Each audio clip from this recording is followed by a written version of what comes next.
You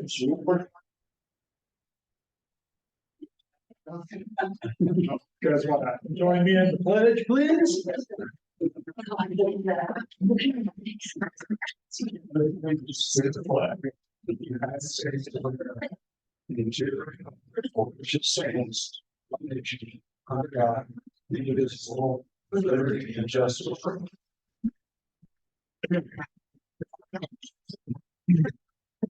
Anything on the agenda we need to adjust, modify, change? Just approve it. I don't have any suggested changes. Yeah, if you guys are good with the consent stuff. We accept the agenda, approve the agenda as published. Second. Yeah, motion second to approve the agenda. All in favor? Aye. All right. Public meeting list. Keith, can you start? Sure. Thursday and Friday, I guess beginning Thursday evening and most all day Friday is the Power of We conference and workshop, which the Small Business Development Center and Economic Development Corporation and others put together. I will be attending that. And I believe you're dropping in and out as opportunities to present. So,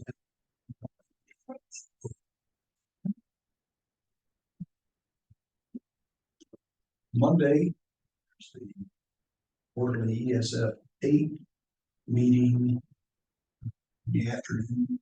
We're doing that by Zoom. First.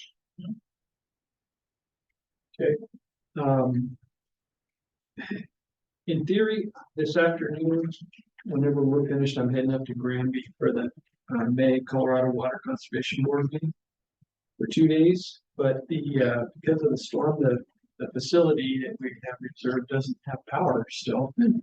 So I may be zooming for a couple days. I'm not really sure yet. One way or another, we're gonna have that meeting.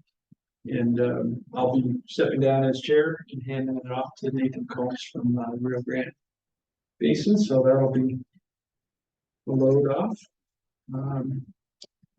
And then, yeah, Friday, Saturday, Sunday, Monday, I don't have anything scheduled. I have quite a huge garden way behind schedule. So I'll be out in the dirt most likely. And then in here Tuesday morning in BB. Are we doing land use? I do not believe so. Okay. I think it's off the calendar. Okay, great. Yeah, so next time we really have to be the commissioner meeting Tuesday. Let's see, the Salida Community Coffee on Thursday. I'll go with that. And Power of We starts that evening. Friday at 1:35. I get to offer some deeply insightful thoughts to the group at the Power of We, I'm sure. I have no idea what I will say or what I can add to that amazing group of people, but we'll give it a go. It looks like Jamie has both. I'm talking to them. See what happens.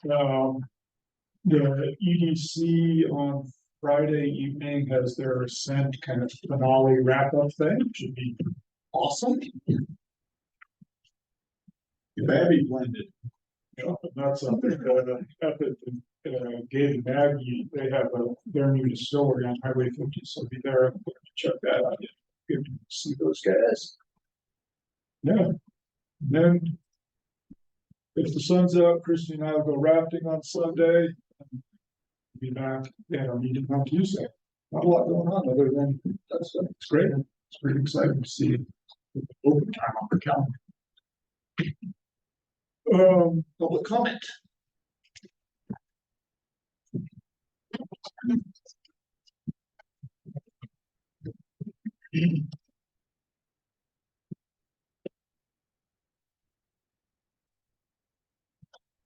Looks like it's okay.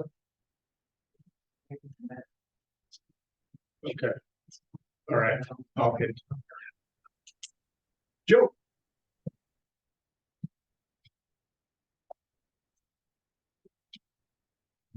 I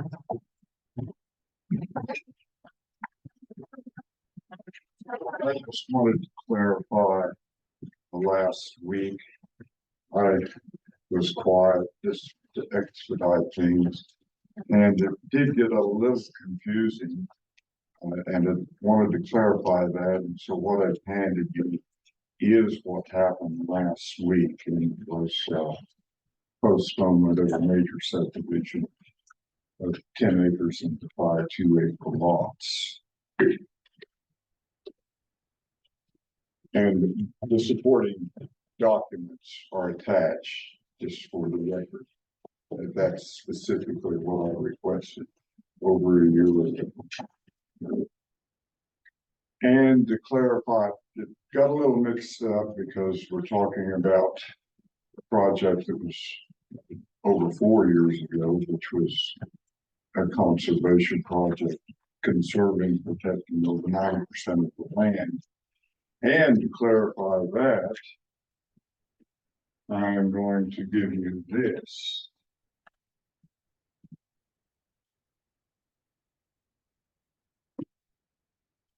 I'm not expecting that to change the situation, but it certainly will clarify that there are at least 2 different options on the table. And as I said last week, I think that the board should consider that old application. Anything that preserves, protects over 90% of property should be addressed in the new code. And so what I just handed you is basically what I gave to Miles a year ago, and I'll probably expect the same response from Miles. But it will bring what I consider the solution to the forefront. There are 2 solutions: this and protecting private property. And I do hope to see a new code, specific section that addresses the taking. And if that's clarified, then that stops all litigation and really gives us a pathway forward. Thank you very much for that. Can I get a copy from the secretary? To the board.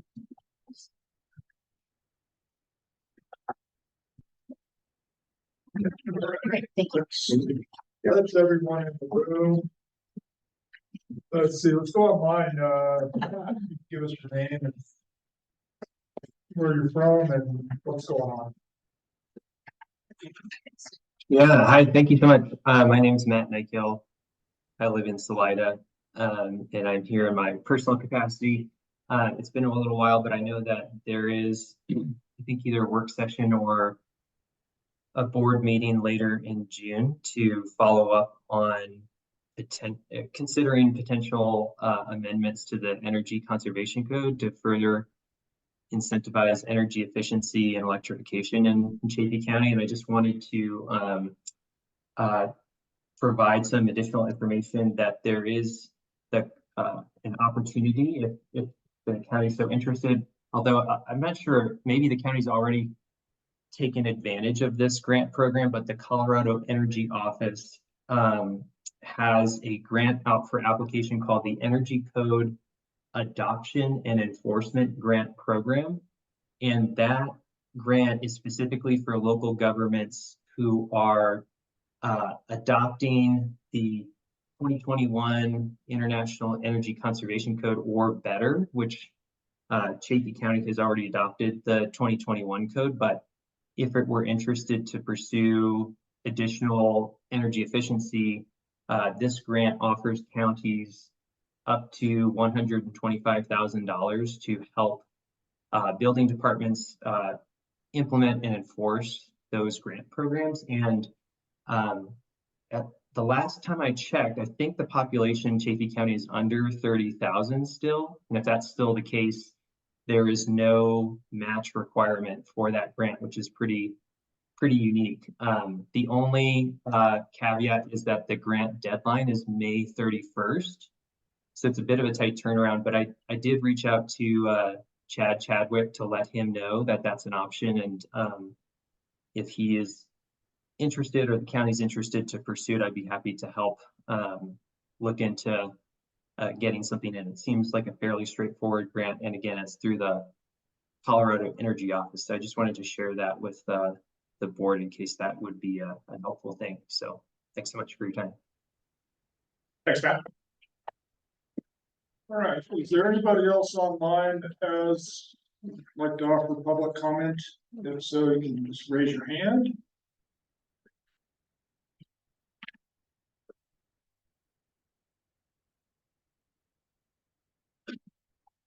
Or if you can't raise your hand, just speak up. All right, seeing none, we'll close public comment and move on to the minutes for our May 7th regular meeting. I was good with it. And I wasn't here there, yeah, so I would move approval of the May 7th. Thanks. All right, I'll second that. Motion to second, all in favor? Aye.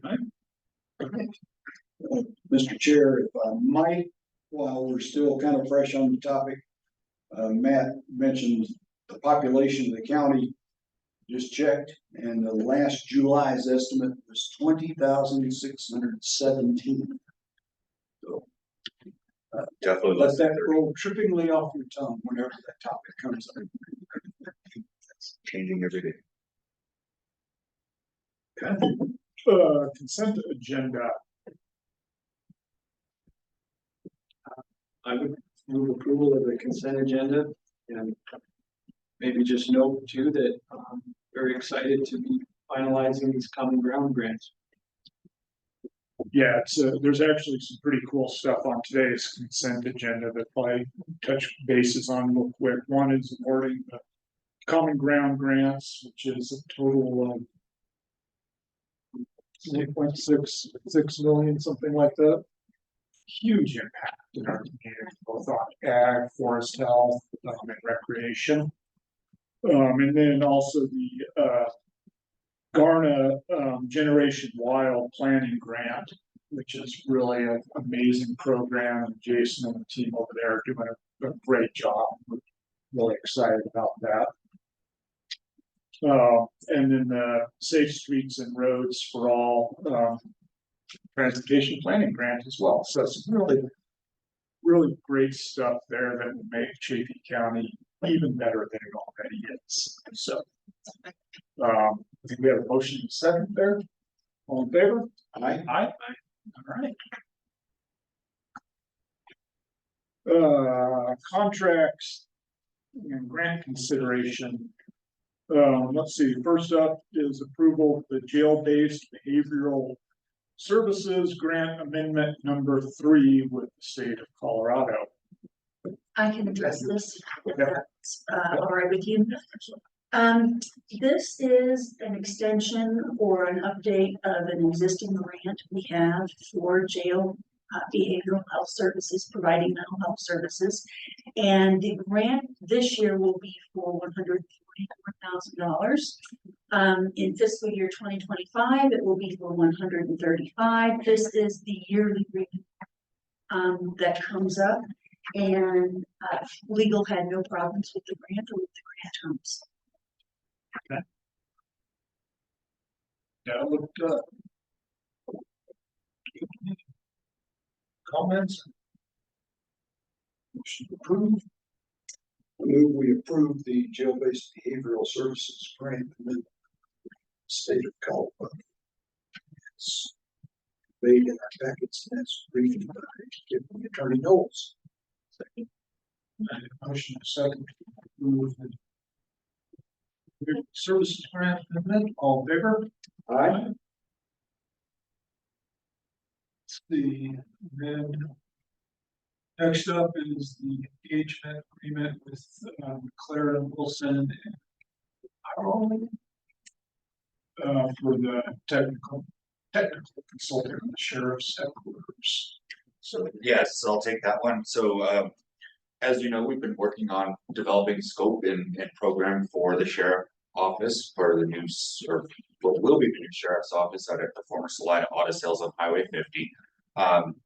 Law enforcement facilities are very specialized and unique buildings and constructions, and as we're learning with, or as we've been learned and observed with some other projects locally, it's really important and critical to get the scope set up correctly with the right expertise on board. MWL is expert in design of and consulting on law enforcement facilities, and so we are recommending this contract. It's actually multiple phases. The first phase of the contract would be for development of the architecture scope, and that's approximately $20,000. The remainder of the contract would be for design development, and then finally construction administration once we do get to construction. We can terminate at any phase of that if so desired as well. Comments, thoughts? Excited about the project, and this is the important step. Yep. Make sure we get it right. I move to approval of the engagement contract with Clearance. Second. Motion second, to approve contract. Claire Wilson, Larry, all in favor? Aye. Get that moving forward. We're just flying race. Regular agenda items, start with the Hill Ranch revegetation plan. I talked to Paul. Like late yesterday, just checking in, and I don't think they were planning to be here till 10 or 10:30. So worth That's what I thought. I just checked in, you guys were cruising, it's like, man, we're there. Yeah. You're flying fast. What about the blue trike? Is that? That's specifically set. That's what it says right here. So we might have a couple recesses. All right, well, let's take, I guess until 10 o'clock. When I was a kid, recess was my favorite. That was my family, that sounds good. Recess. Going outside or what? That and lunch, right? I don't get down to 80.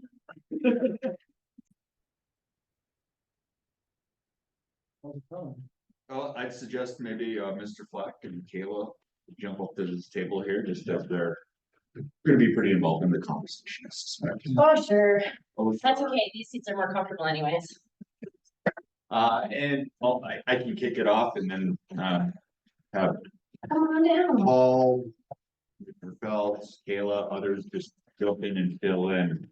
As you know, the Hill Ranch has been this ongoing saga, I guess is a good term for it, ever since 1986, when the Hill Ranch water was sold to Western Water, I believe was the name of the resource group, which held it and kept the water on the property for a number of years until it was finally sold to Pueblo West in approximately 2001, if I recall correctly.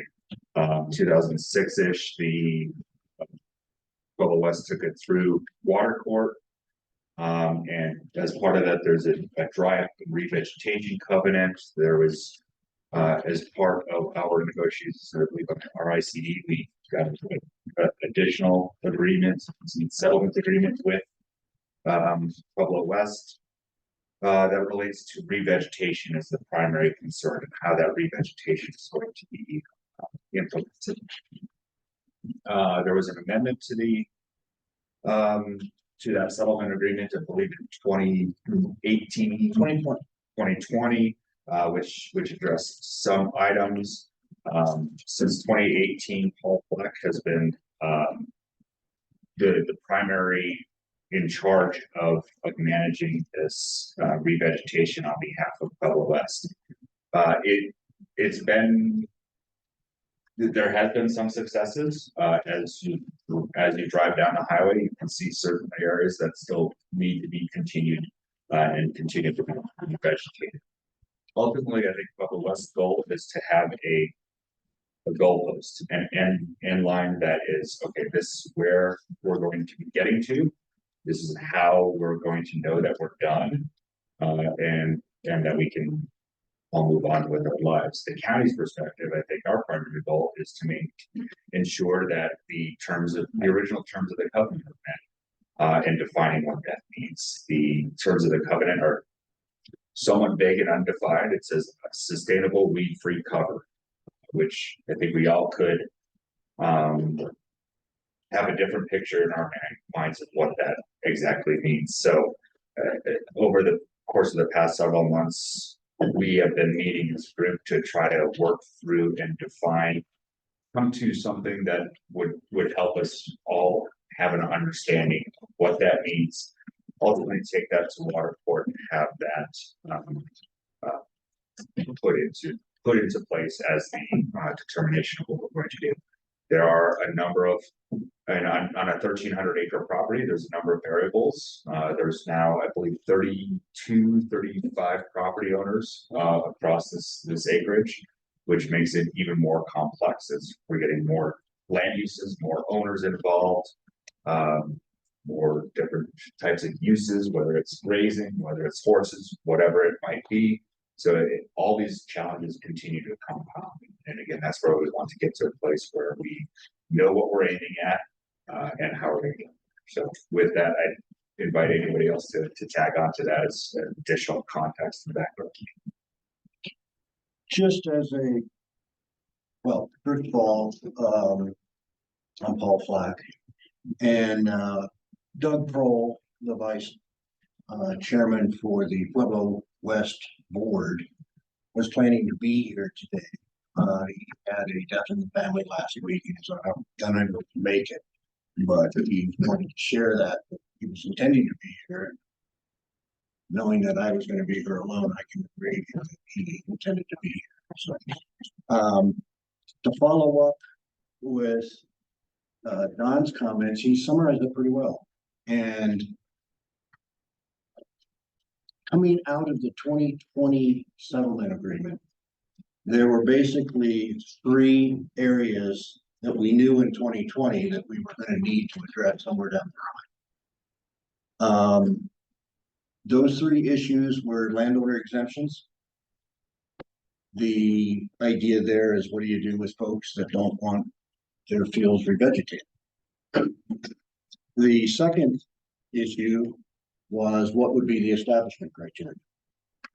And the third issue was, what do we do with peat fields that have excessive amounts of peat and have been tried in the past to be revegetated, and those trials have failed.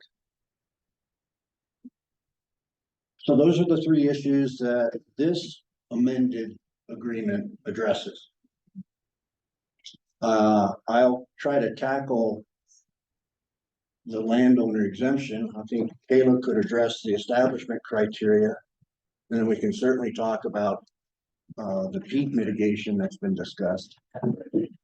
But all of this basically ties together into the agreement. We don't handle this we don't try to handle it individually. We try to handle this as holistically as we can, because all of this is integrated in the practical manner of managing the revegetation project.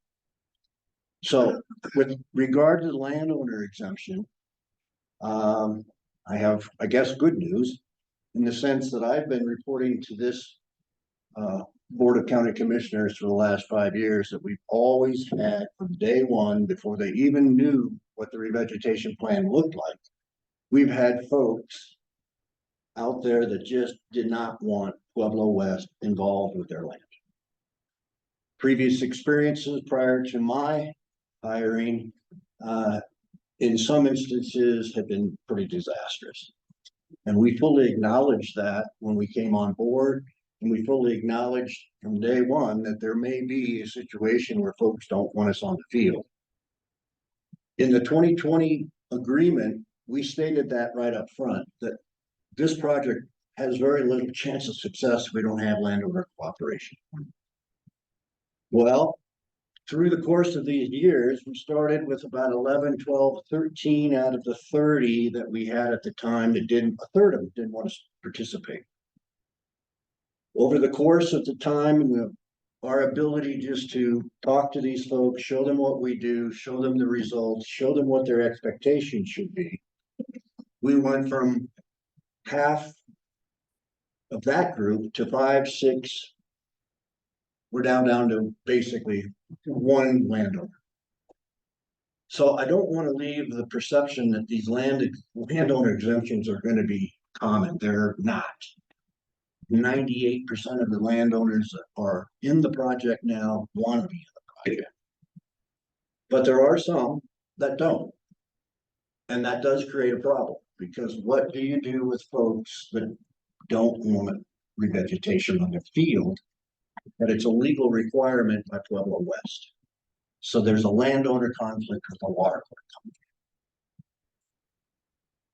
We have been pretty aggressively addressing that through the years, but not much success because of the lack of cooperation.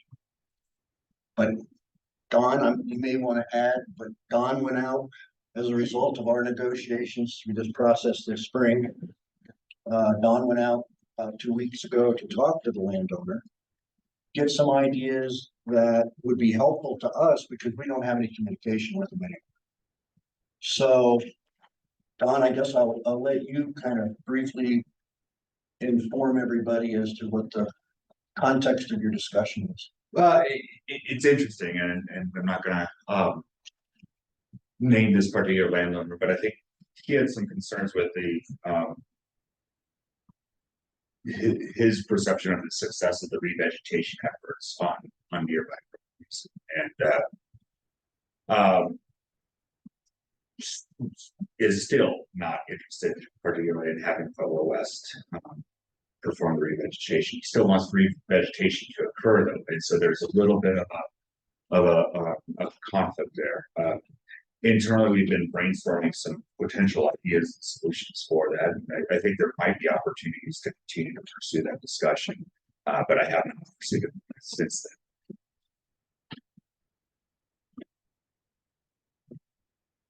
Our next step from the project standpoint, and this is certainly something I want everybody to participate in, but in my mind, our next step is to go back to that landowner and say, what do you want? You can't have it both ways. You want it revegetated, but you don't want Pueblo West to revegetate. Okay. What's the solution to that? And that's, I think, where we start. And there are options in there. He could revegetate it himself, but there's all kinds of problems with that because of the issue of the water court. And he's going to have to meet the establishment criteria. The read we've been getting is he just doesn't want the accountability. He just wants us off the property. So there's options out there, but there's no silver bullet. And I think that's kind of where I'll leave it on the landowner exemptions. Now, we have two landowner exemptions. One is these folks that just don't want us on the property. The second landowner exemption is folks that want us to do the revegetation, but at some point in the revegetation process, they want to be able to return their livestock, alpacas, horses, whatever, back to the revegetated fields. That usually does not work in terms of maintaining the established criteria for those particular fields once the grazing goes in, unless the landowner is cooperative in some sort of grazing management, say grazing control. So we are looking to impose that on landowners that have livestock animals, are in the revegetation project and want to return after the fields are established, return to grazing. The idea there would be is that they would then take responsibility for any mismanagement of the grazing. Now we'll give them a grazing management plan. And I think under the covenant, we can enforce it. But the covenant has been a big disappointment to me in terms of, we've got a covenant, but we haven't been able to enforce it. So a covenant's not too good for us. If the guy doesn't want to follow the rules, he can get away with it unless we do court action, and that's always a lousy choice. So from our perspective, we are in the education process right now, working with owners that we know have livestock animals. And we're going to work out the details about how they can rotate, move their animals, when to move their animals, how many animals they really should have. And during the course of the establishment criteria, we will monitor that. And they will have to be accountable to the project. They're not going to like it. That's the way it is. And that's the only power we have truly under the covenant. So with that in mind, I'll turn this over to the second part of the agreement, which is the establishment criteria. All right, thank you. So as we discussed already today, the terms of the original agreement required that the site upon success be self-sustaining and weed-free. As was acknowledged, that is pretty vague. And so the conversation started with, how do we actually set some establishment criteria? How do we measure success on the landscape? What are the objectives we're aiming for?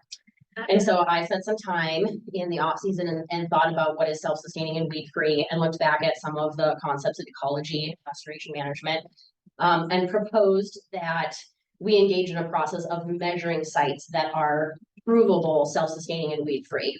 For example, finding adjacent properties with similar soil, similar land use, such as grazing, and actually measuring the density and diversity of species there and finding out that answer. So basically engaging in a mini research problem to determine how many species do you need, warm season, cool season, what sort of coverage is there, plants per square foot, the amount. But really with the key component being those two measurable aspects, one being density or the volume of vegetation that occurs on the site, and the other being diversity. Diversity is an indication of different ecological roles that our species play. Warm and cool season grasses green up at different times of the year, provide forage value at different times of the year. And so by measuring both the density and diversity of areas that are adjacent and weed-free, we would have an indication of what is the average biomass as well as species diversity on a single transect. That was the foundation of a discussion that we had February, March or so. And then Paul took that information back and included some metrics of density and diversity. Do you want to go over what you have proposed in the updated agreement? Go for it. I don't have a copy of your agreement. Oh, okay. The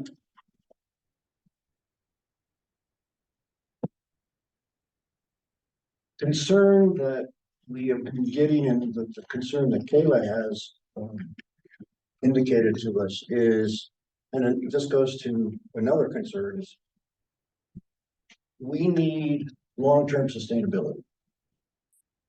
And we also need some assurance that what we're doing is going to work. Diversity and all of the sustainability issues are, I have no disagreement on any of that stuff. The rules that I have to follow under the decree are just as nebulous as every other rule that we have ever dealt with when it comes to revegetation. The concept of assuring long-term sustainability is the goal that I was trying to achieve when I proposed the following. We will, from a project standpoint, more than likely be done with the irrigation of the Hill Ranch revegetated lands by 2028, end of 2028. Our concept on getting to the establishment of where the decree criteria is met, and the decree criteria is strictly control weeds and control dust. However you guys want to do it. And it does say we have to use native vegetation. That's all the decree says. So from the standpoint of, okay, where's the sweet spot? The sweet spot is getting to the point where everybody's comfortable that this has some long-term sustainability to it.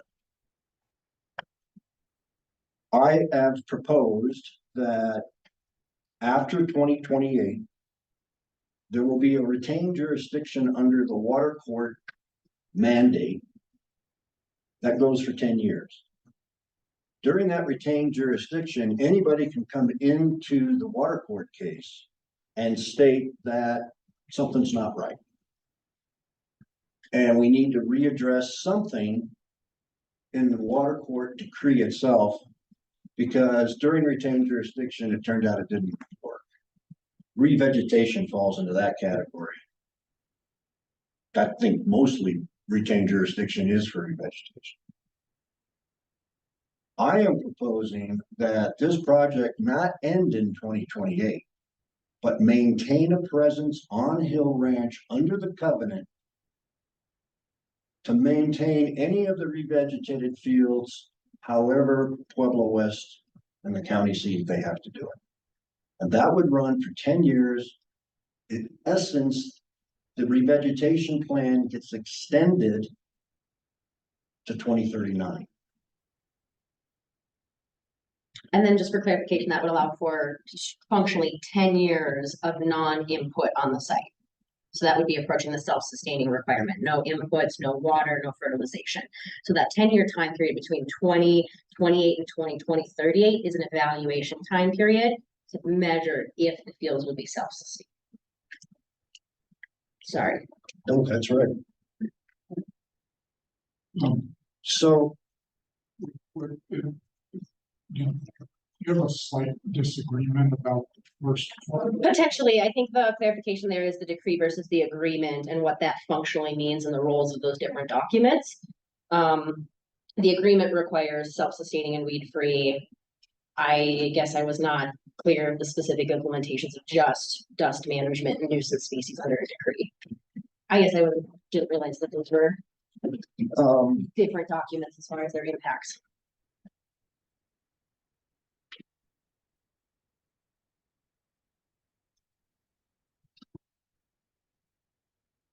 I'm comfortable on two fronts. I'm comfortable with this proposal that we can maintain long-term sustainability through monitoring.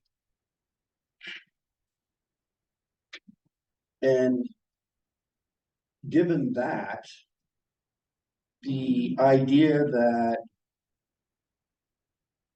Pueblo West will have a presence as a result of that monitoring and maintenance was not an easy sell to Pueblo West. But the reality of it is, if you look around revegetation, and I'm looking at Greg because I know he's been to these meetings where they talk about revegetation projects that have been going on for generations. I'm referring to Rocky Ford, the one I started 38 years ago. The reality of these projects in water transfer cases is not rocket science. If you buy the water and you don't own the property, you're still going to have a presence.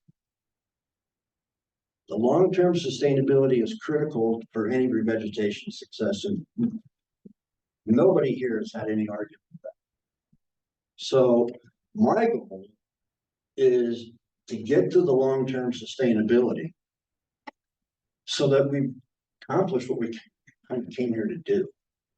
But this doesn't happen overnight, and there's going to be so many landowner issues down the road because we got 35.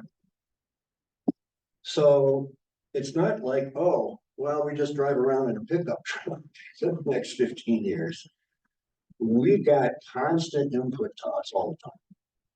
And we talk to landowners every day. So from that standpoint, that will make the project successful. And that was what I told Pueblo West. I think we need to back up one more factor here and talk a little bit more about establishment criteria, because we've talked about it in the baseline, but we've not actually discussed the metrics that are proposed in the updated agreement. Right. So I think that will provide some clarity for what we're talking about in the long-term 15, 20-year trajectory. Clarify for me, because I don't have a copy of your agreement. My understanding is what you are proposing for establishment criteria are 3 plants per square foot measured with an NRCS transect per parcel per property owner. Correct? But basically, we'll be attempting to measure the density of species on a transect as well as recording species diversity. Is that correct?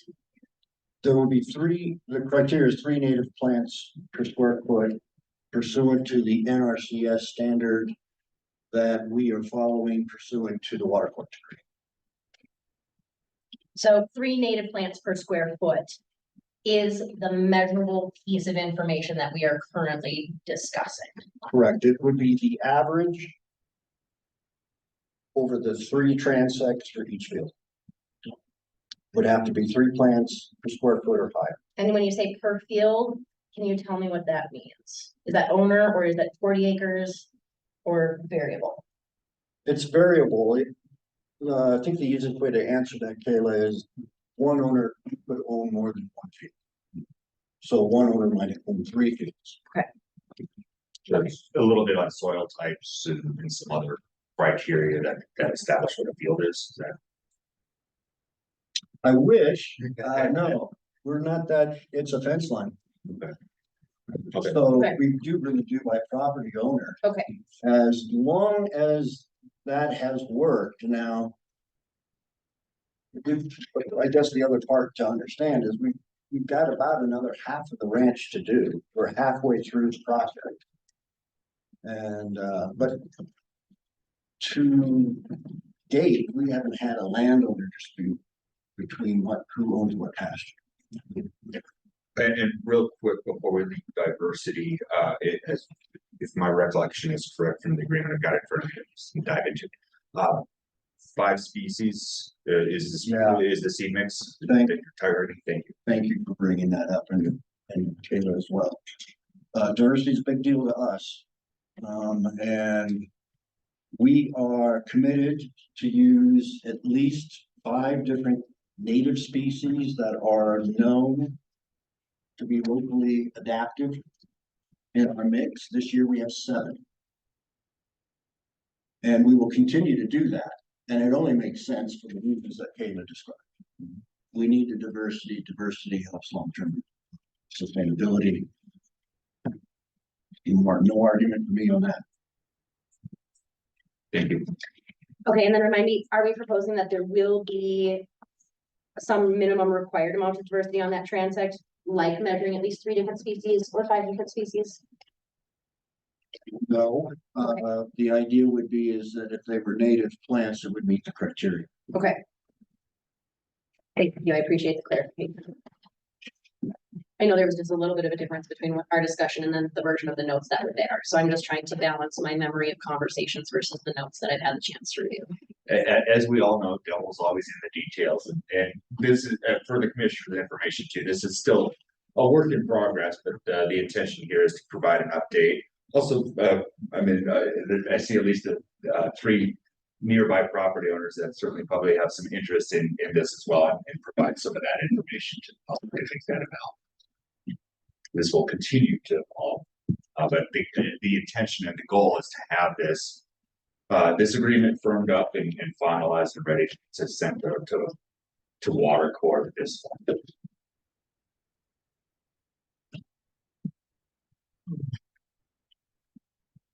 So let's say we stretch this out and you're monitoring it, it seems to be going good, but 3036 comes along and it's not working. What happens? It's incumbent on Pueblo West during that retained jurisdiction period that if it's not working, it's accountable to fix it. And the mechanism for that, it sounds like it would be readdressed through water court. So a landowner would have to issue suit or go back through water court, it sounds like. But and the county still has retained jurisdiction in 2036, as I understand it. So we could actually, under this agreement, go back to Pueblo West and they may have to apply water to a certain area or whatever else to try to be established, at least again, my understanding of the intent of our discussions. Both are avenues available. Clearly, using the settlement agreement is the most desirable way to go because nobody wants to go back to water. The idea with retained jurisdiction of the water court is that they are not, they're withholding final approval of the revegetation process as a sort of finalization of the decree, right? Of the change of use in the water ownership. So, I mean, I think if you get to 2039 or 2038 and there is a question about the success of the program. There is the potential for the retained jurisdiction to be extended, I think, because they're not able to finalize. That's the whole point of retained jurisdiction, right? Is to withhold finalization until aspects of this are complete. So I don't know that, I mean, I think we'd be requesting retained jurisdiction from the court, right, as a component of this, and then it would just prolong that finalization, right? So we can prove that it's a sustainable, it's been effective and it's sustainable, and trying to get to that finish line. Water court decrees are all over the map in terms of retained jurisdiction. Just as they are all over the map for revegetation, for that matter. And the idea there would be is that retained jurisdiction, once it's complete, gives the decree finalization, and then the applicant, in this case Pueblo West, is finished with all obligations under the decree. If that gets extended, that is available option in 2036 or 2039 if there is a motivation on the part of the county to do that. So it's always on the table to extend it. And in all honesty, I've seen retained jurisdictions go for in perpetuity. So the idea here is Pueblo West understands that, but in order to frame the agreement, and I guess that goes to the, should I jump into the third topic here? The third topic is this peak mitigation. And I think the idea here under the peak mitigation is we have a pretty good idea. We know what to do. And we've started that process. We've gotten results, but we know that we haven't really tackled the toughest yet. And that's where we're headed in the last part of the project. And with that in mind, we are fully addressing in the third part of this amended agreement so that there is a mechanism if we are not successful with the peat fields. We can't, Pueblo West just can't walk away and say, can't do it. The other thing they could do is they could just reduce the amount of water that they take in accordance to the amount of acreage that is unrevegetatable. That doesn't solve the problem either. So we need a long-term land management plan for the peat. And it's got to be at least weed control. It may be a situation where we find a mechanism that we can revegetate it and we can control the dust and the weeds, but it may not fit the establishment criteria for the other fields. So I put into the section that has peat mitigation in it that there is a long-term land management obligation by Pueblo West if our revegetation efforts are unsuccessful. That plays into what you just said, and that is, okay, if those fields aren't going to be revegetatable, what happens in 2039?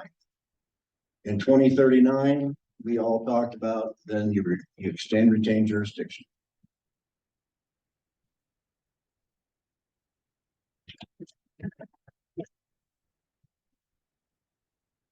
What is your, as the revegetation firm working on this, though, what is your, you seem to have had an evolving sense of what's possible in the areas with peat. Can you speak to that? I wish I could. Revegetating dryland peat is sort of a new frontier. And the good news is that my predecessors, who did many, many field trials before we got here, mostly all failed. But we learned from those failures, and our method is becoming a little more aggressive in the sense that on fields where we had to deal with the peat up to 8 inches, we've been able to basically just remove it off the field, scrape it. And then we plant into the soil underneath, which is not a soil. And then we go through all the revegetation processes. And we did that last year, and we had very, very good early results.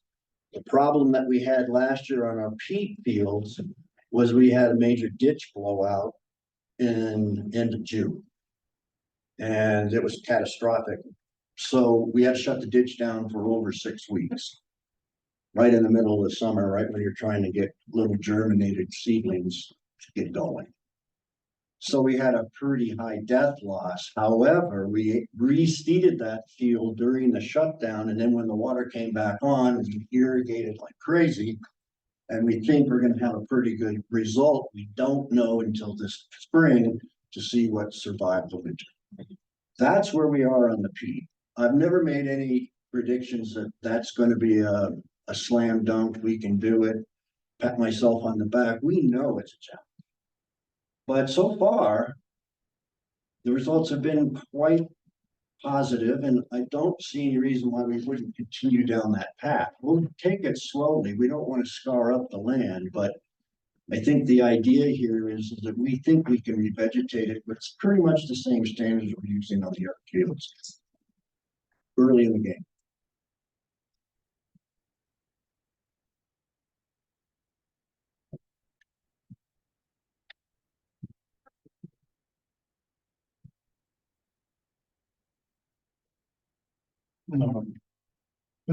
Sorry, can my recollection too, though, Paul, is that another element of the peat, I mean, there's areas where you have more than 8 inches, right? You're not sure what's going to work there. There's been discussion of regular mowing potentially, from this not just weed control element. And not clear on the time frame for that. The West would be on the hook. That's a great question. So all of the fields on Hill Ranch are in the revegetation project till 2028 in terms of even if they're signed off as established, we'll continue to monitor and do whatever we need to do. And actually that maintenance program starts earlier for fields that we've already, I mean, we have 3 or 4 year fields now. So all of the fields will have weed control all through 2028 and then beyond. During that period of now between 2028 is when we're really going to focus on the peat fields. So at the end of 2028, those fields that, let's say they don't revegetate, they'll still be in the program. They'll still be under the weed control that we have, and they'll still be in the reseeding program to the point where we think it's feasible. So it's not like, well, what do you do with a peat field if you can't revegetate it?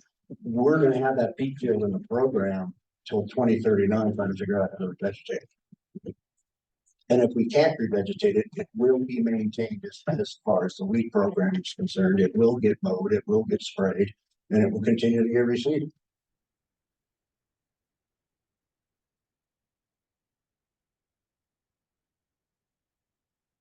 In the event that it just we aren't able to be successful maybe in some of these deeper areas. I guess I've been, my goal all along here has been to try to get this thing to a resolution. Ideally, while I was in office, that's not gonna happen. It's absent some act of God or something. So then my goal was, well, at least to provide a clear path for future boards, to not have to go through, this whole discussion again, but to basically have a roadmap of what they got to do and what they're looking for. But are you suggesting that the weed control in the peat areas in particular could go on indefinitely? Yes. Yes. And so I've just been trying to reconcile that in my mind with what I just said. I'm going to go about what my goal was, but in a way, I feel like if you think of those particular areas as if they were part of Pueblo West, it just happened to be geographically removed, and it's more complicated, but basically they're kind of just on the hook, just like they would be for, say, a major challenge of this sort within their city limits. I mean, it's built into the budget. It's part of their overall maintenance, I guess.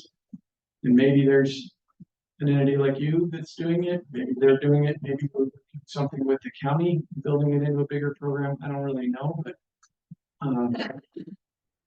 I guess I just want to kind of get that on the table here. That the ideal was to bring this to a successful conclusion, but after a pretty successful, probably the most successful effort yet, clearly to try to do that, it may be that there's elements of this that won't be exactly completed, and it sounds like you're representing, though, that Pueblo West understands that, and that's the cost of the water or cost of doing business. Is that, I don't want to put words in your mouth. I'm just trying to get this into a framework in my mind that I can manage. God forbid I speak for Pueblo West, but that's one of the reasons we're here today, is because we've had that breakthrough with the Pueblo West folks. The reality check that this is how it's going to work. This is the reality of water transfers. And that took a while to get through, and quite frankly, since we're there, I'd like to take advantage of it.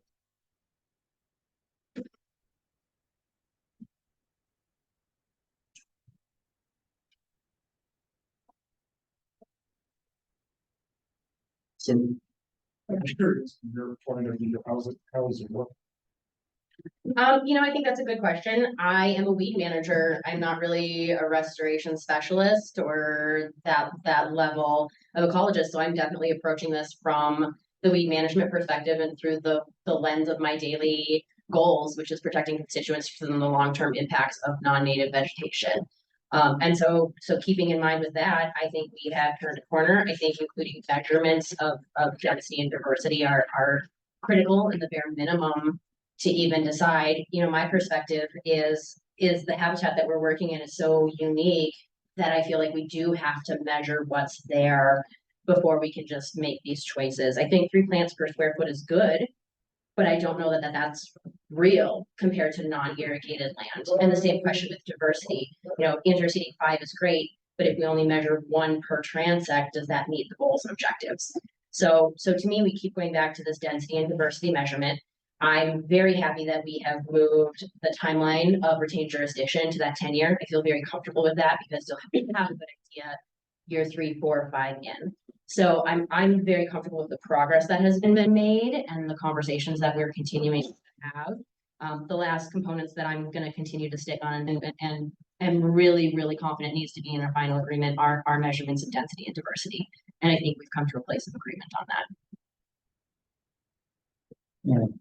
I guess I'm also a little bit curious about the adjacent landowners, what their impressions are.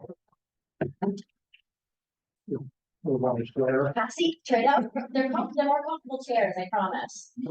Yes, yes, yes.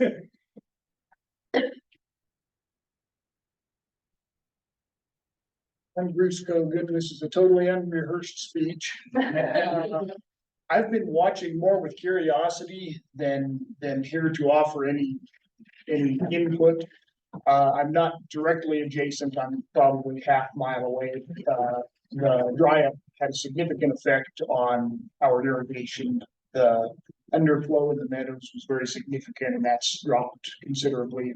It's very easy to see the difference. One potential can of worms that I see is blowback from landowners eventually.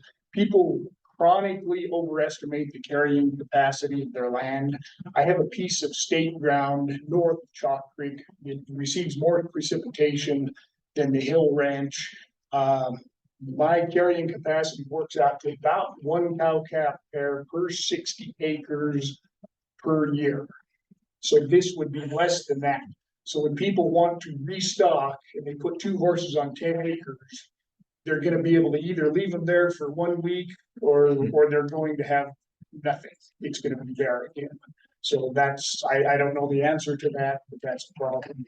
I would make one point with the peat moss. There's nowhere in nature that I know of, or almost nowhere in nature, that peat moss exists in a desert environment. As a result, there are very few plants that will thrive in that. I have an example. There's a homestead, ironically known as the Hill Place, no relation, north of Bald Mountain in Arden's Gulch. In about 1900, there were big floods that came through, and it cut the gully below the root zone.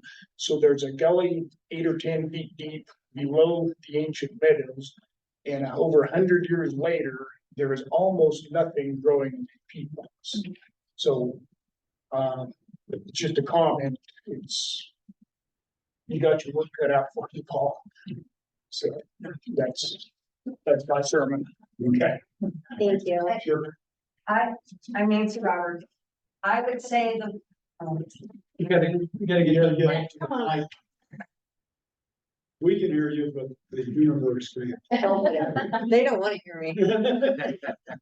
The one thing I would go back to Paul about is if they cannot find a way to revegetate the peat, leave part of the water on.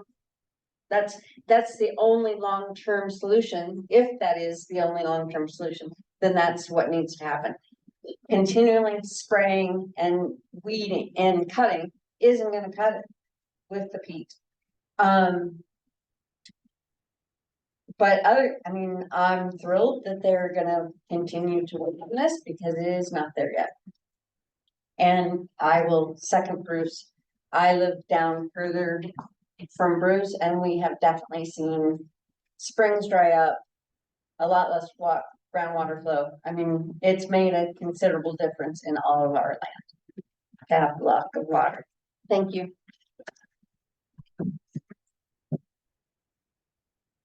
You got anything, Brad? No, it's the same as them. Okay. All right, so what now? I do have one. The weed piles for years. They hauled them off, did something with them, and I'm continually getting weed piles. Especially there at County Road 280 and Highway 285. I'd like to see something done with them. They aren't my weeds, so I just pile them. And I would like, possibly have Pueblo West provide me some structures to put in my ditch to collect the weeds at appropriate places, so they aren't collecting on the culverts and the potential of flooding out residents. I could probably use 3 of them, and I don't know what kind of structure I'm looking at, but something that the weeds collect against, and it's easy to get a backhoe in there, clean them out, because it's a waste of time to pitch them out by hand. So you let them all gather up, you get equipment in there, and then you pile them, if you pitch them out by hand, you know, the wind blows like this. So it's a waste of time to do it by hand, so you make a dam, they all collect, you take the backhoe, then you squish them down. And they don't blow, so I'm only dealing with them once. And also I would like a consideration of a new culvert under County Road 280. That's where all the weeds are gathering now, and I have bent up the culvert with the backhoe, getting the weeds out because I can't see it. And if I would put one of these structures just up the ditch a ways, and then I would never have to have equipment on that culvert ever again. But yeah, that's weed issue is. So for you, it's primarily the tumbleweed nuisance movement after development that continues to be an issue. So infrastructure maintenance, Right. water delivery. Yeah. Are the structures you're talking about, Brett, is that like, kind of some sort of a screen or grate or something? Yeah, something that can be put down during irrigation season, but removed during the winter, because it would just create ice backup. It would just freeze to it, so it'd have to be where it's hinged, where you could lift it up out of the ditch. And yeah, I don't know, and I don't want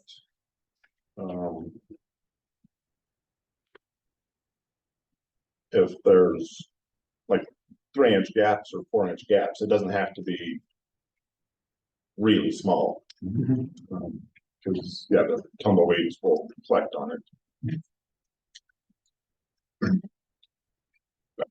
So that's it. Thank you. Thank you. Nancy elected me spokesman for one more thing. Probably 10 or 15 years ago, Nancy, my father, and Brett's father reached an agreement through some court proceedings with Pueblo West that entails a transfer of some surface water that would be put in an infiltration basin upstream underground from our collective ranches. And I don't know, we've heard nothing from Pueblo West on that for some time, but we'd like to put that on the record. That is part of the agreement before this process is finished, that has to be completed. And I don't know, I don't have the agreement with us. I don't know specifically, you know, when that's supposed to be done. My understanding was before they could take any water. So before, as soon as the drive was actually complete, they were supposed to have that done. Okay. And that, I was told that by Dave Kelly, so. So is that like a condition in the change case, you think? Yes, Yes, it was part of the court orders, Stipulation. and we went to court against Pueblo West. Okay, as part of the change case, when they were changing the. I think Yeah. it's part of. Yeah, I think because we're trying to determine if it's part of this agreement or a separate. no, it's part It is of the part of water it. court agreement.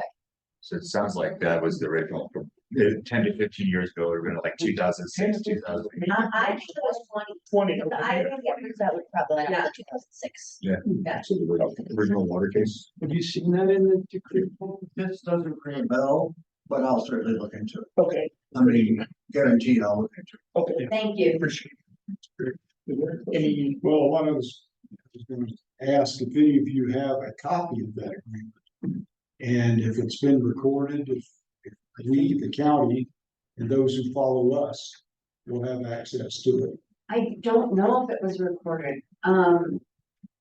If it's part of the water It's court part of the decree, water court decree, Yeah, but then it should be. but I don't know if it is in the county. I just know it is with the water. Yeah, well, You're- then we can- You and your dad's probably filed a statement of opposition in the Yeah. change case. And Yes, this, sounds like this would be like a stipulation that you reached as objectors with exactly. the applicant, so. I think that's, don't you think, Paul, that's where you look for something like that? Yeah. This won't be hard to find. Okay. should. Oh, thank you. thank you. Thank you. All right. Where's that leave us? Well, I want to comment on something that Bruce said. When I was running for this office in 2015, one of the meetings at Pueblo West sent one of your predecessors, it seemed like there were several up here. Joe came in and he made a couple of comments. I guess similar to what Nancy said, he basically said, once peat moss gets established, you're stuck with it. And if you want to irrigate the field, don't worry so much about the peat moss, irrigate what you want. And once you start irrigating, and peat moss gets established, you're kind of stuck with it. And I don't think there was anybody around you who really knew the local ecology more than your dad. And I've always kind of kept that in mind. Now, I would like to see it got rid of. And technology and treatments and methods and everything are constantly evolving. So I think we do need to continue to stay after it. But it also makes me mindful of the fact it isn't going to be like that. It's just suddenly gone. It's going to take a persistent effort and a lot of work. And even with removal, there'll be some organic material left on site that takes a significant amount of time to break down or degrade. You know, it sounds like there has been positive success with removal, and it seems like that's gonna be the overall intention, but there's always gonna be considerations and impacts once we're on the site. So, you know, we've been, sort of had this small working group, I guess you could call it, that's been, you know, I mean, some of the admin staff, Kayla, all Doug Prohl from Pueblo West, right? They've just been, you know, partly it's been updating, but also trying to move towards codifying things that you've been talking about today, and or in vetting those things so that, you know, folks like Brett and Bruce and Nancy, you know, can provide their input on that sort of thing, but ultimately, knowing we're not gonna complete the project real soon, I think there was a real goal to try to at least complete the understanding for what a completed project would look like.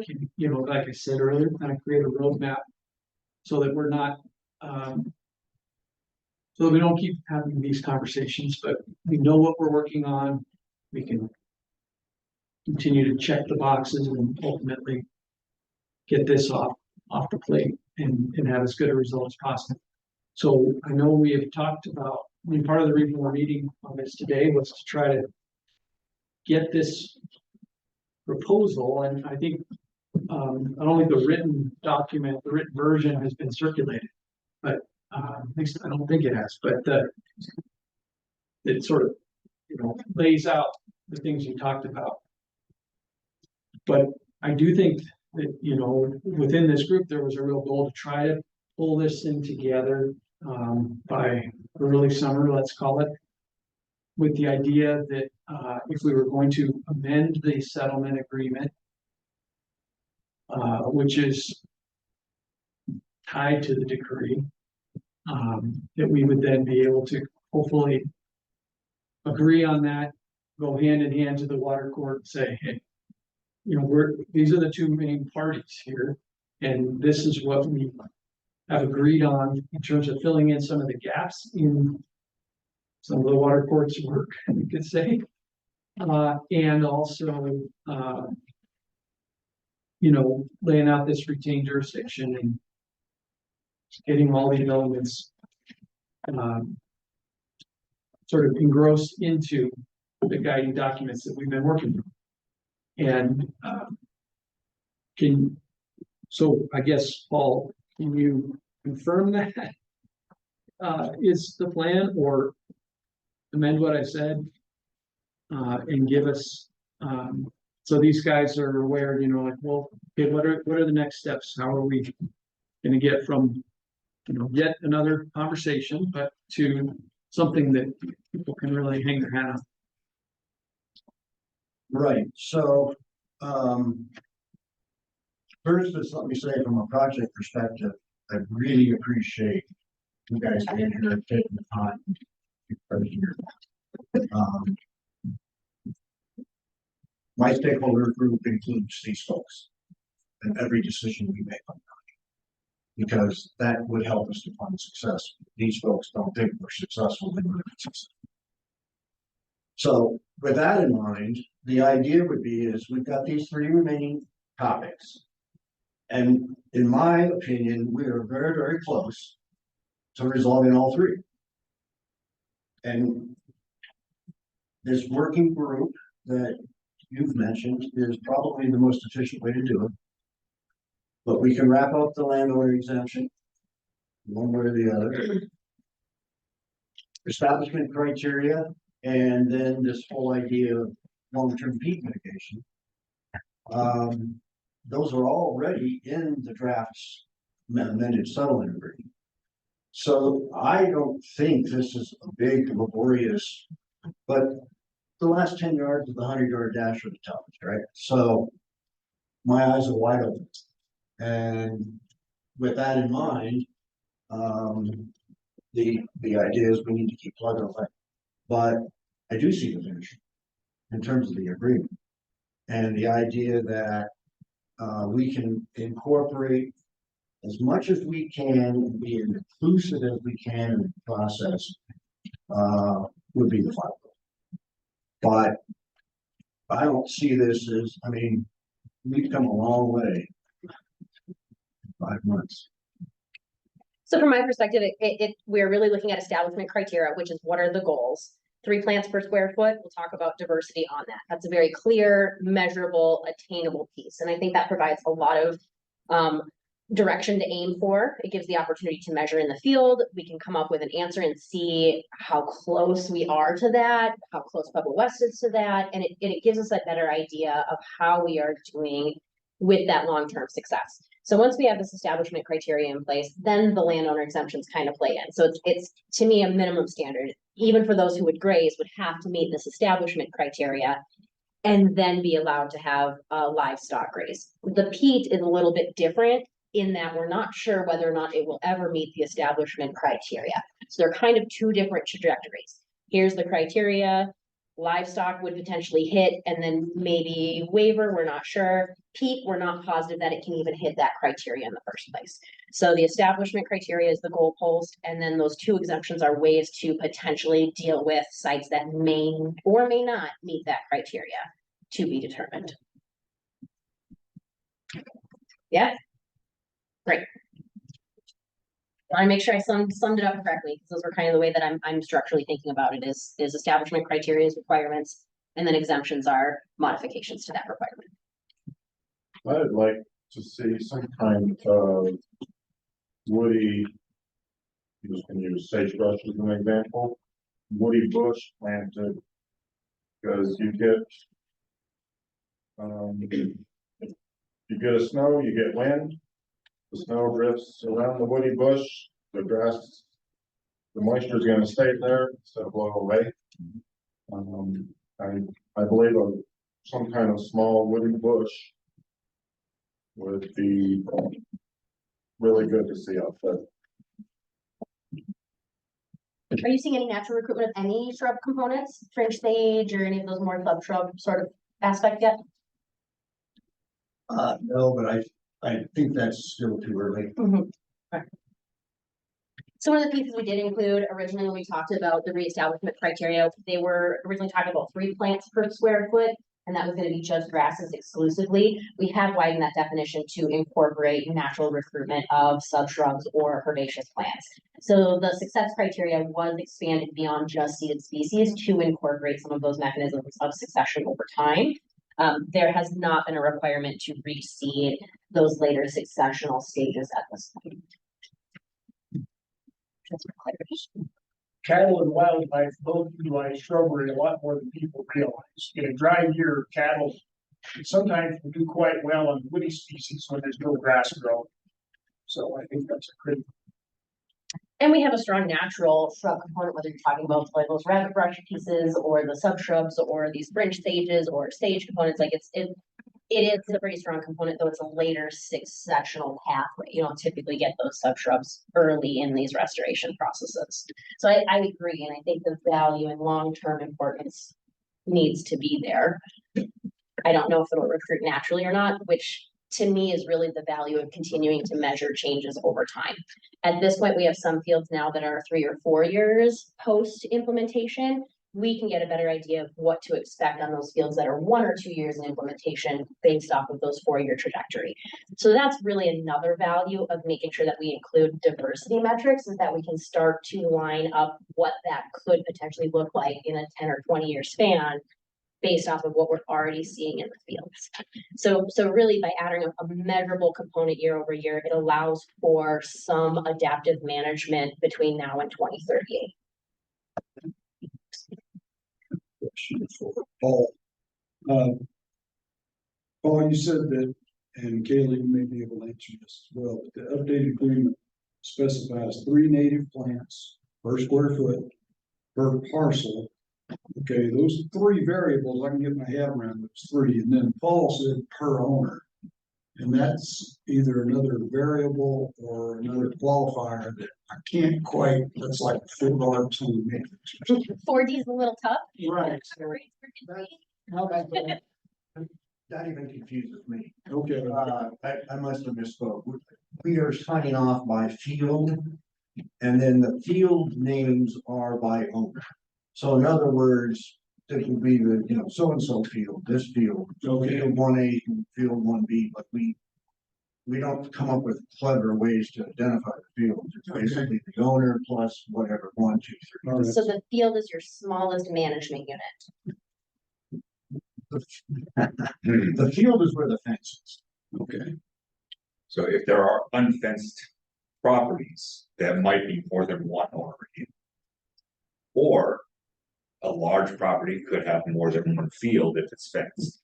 So that's where it's confusing, but I think we'll trust Paul's field numbering system.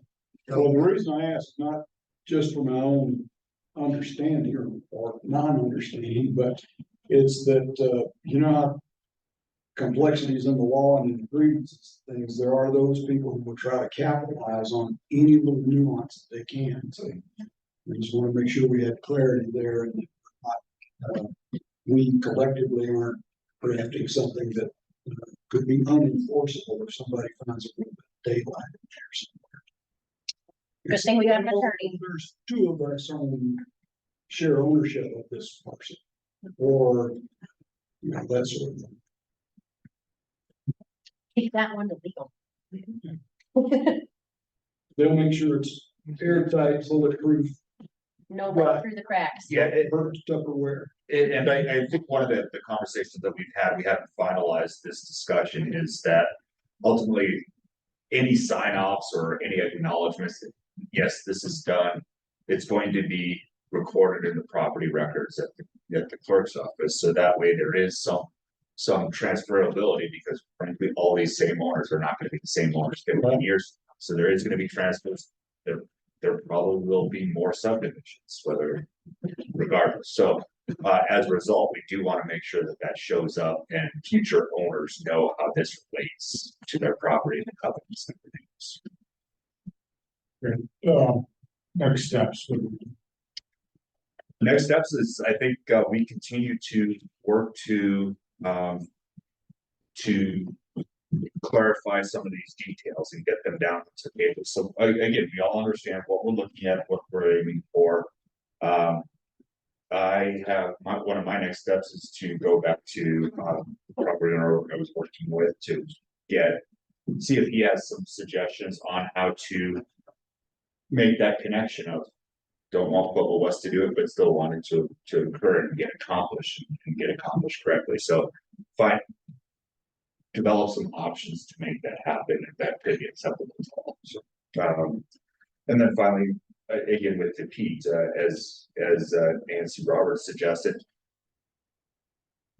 part of the solution may be to continue to apply water. It may be to remove the peat, and so continue to work on options and for what that will look like for the peat areas, for the thick peat areas. When do we get to look at this modified? We've had a number of revisions going back and forth internally between Paul, Taylor, and myself. So I'd say, let's try to pull that together and get it to you all by the first week in June. Is that reasonable? Certainly. I think they're close. We just had some parallel edits that Mhm. were hard to aggregate. Yep. And that will include. Yes. Correct. I think the objective is to get all comments reflected in the current status and get that circulated back out to the parties. One last comment for me, the chair always has the last one. I mean, it's kind of like a lot of these things you're known or you find your victories by the problems that you have. I think these questions are certainly much more elevated and much better questions, much better problems than we had 6 years or so ago. I think we've really moved down range with addressing some of the things and fundamentals. And now we're really getting down to the crux of the climb. And these are the things we're really dealing with before. We're just kind of trying to clear all the tumbleweeds out of the way to get to the problem. And so I applaud all of you for working on that and getting us this far. It's much better to hear this discussion than the discussions that just kept happening again and again and again. Really couldn't get out of our own organization way several years ago. Thank you.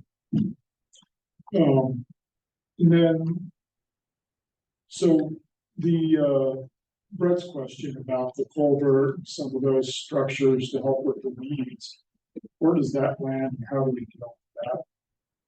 That lands with me. Okay. And him. So you guys will take it out of the scenario and have offline conversations. Great. Are you ready for that? Okay. All right, great. Right, if there's nothing else, then we'll. So the goal of updated comments into an agreement to be circulated by the first week of June. Yep. Excellent. Great, excellent. Thanks, guys. Thanks for coming on. I appreciate it. And with that, I think we are actually adjourned until 1:30. Or recess. Recess. There's that great work. Yeah. Go on, recess. 1:30. I like recess. Yes,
You still wait, are we still waiting on a few folks? They should be right behind me. but I guess I I drive think fast. they are.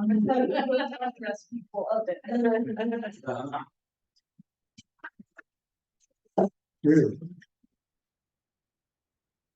All right. So, That's what you said with me. who wants to start? Yeah. Do I call here or holler from back here, that's easy. Maybe if there's enough people online, then it could be informed to hear.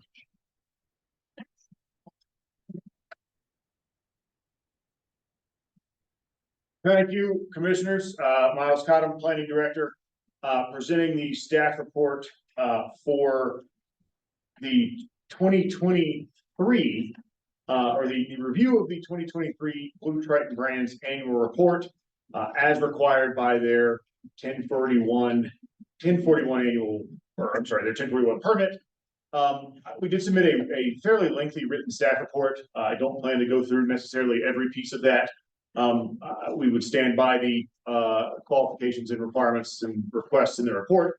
I will note that the two elements of the review that we found, at least we wanted to note for the commissioners today, related to sort of monitoring data that was available, as well as the local driver's requirement. The last one first, I suppose. As noted in Blue Triton Brands annual report and in the 1041 permit, the Blue Triton Brands is required to use commercially reasonable efforts to hire local tanker drivers for 100% of the driver jobs and report on such efforts in the annual report.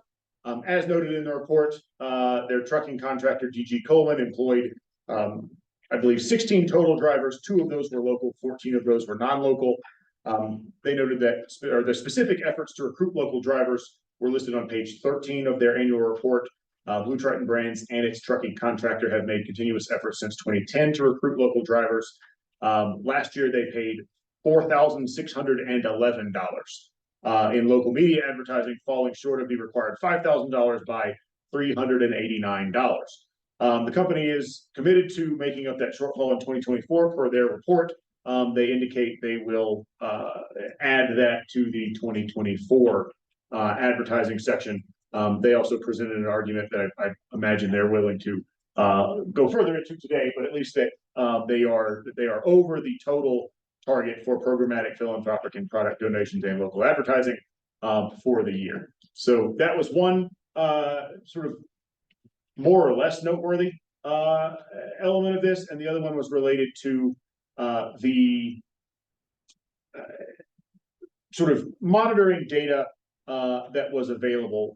The data typically regarding both their pumping wells is typically done sort of on a day-to-day basis. And one of the requirements is that they not exceed a certain capacity on any given day. There was one instance over the course of last year on one day where the data showed an overage, I believe, of 1 gallon per minute or something to that effect, but it was not necessarily simultaneous, because if they're pumping different things in the different rates. So what we have asked them to do for their future reporting requirements is in order to allow the board to determine that they have substantially complied with that, provide time-based data for simultaneously pumping wells, such that we can longer term ascertain whether or not that condition was met, that they're not pumping both wells simultaneously in excess of the approved amount. I think when we brought that up to Blue Triton, what they had indicated was that this was simply an issue of the way that they had monitored data, and I believe they may actually have some additional data to present today. But that was the other thing that we said, okay, there could be an argument there, but in order to really allow this board to make that finding, we would want to see more granular data going forward. So as long as they are committed to providing that, that was part of the recommended action. All told, with respect to the 2023 annual report, planning staff that reviewed it, myself and Wendy Gordon, We do recommend that the Board of County Commissioners determine that Blue Triton Brands is in good standing and has materially complied with the conditions of the 1041 extended permit for 2023, with a specific requirement that they provide time-based data for simultaneously pumping wells in order to comply with the pumping well operational restrictions provision for 2024 and beyond. Questions?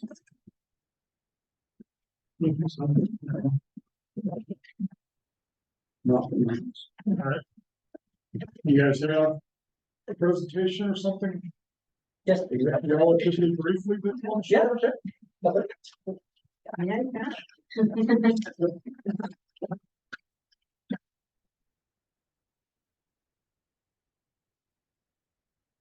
think it's being pulled up, right? Presentation or. Did Doug get some? In the packet. Oh, yes, okay. Should project. Figure it out. Hi, Caitlin Quander, Leland Council. Yeah, we handed out some handouts if you'd like, but I think it's also in the packet if you want to pull it up. I'm Yeah, sorry. we'll get a screen share. Thank you so much.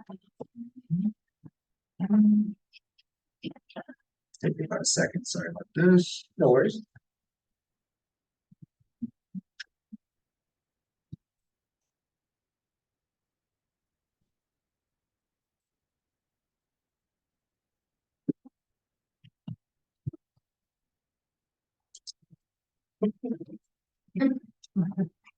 I'll see if I can. I bet we have a bottle of water around here somewhere. Like of all the people that else. Thank you.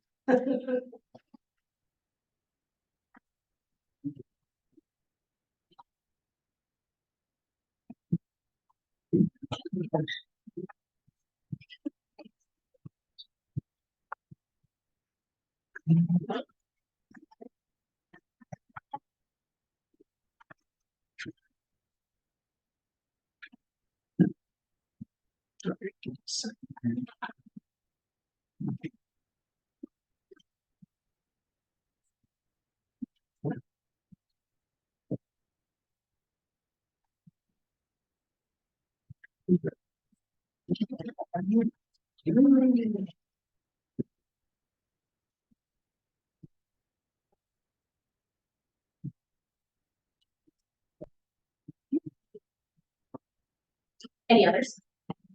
All right, thank you so much.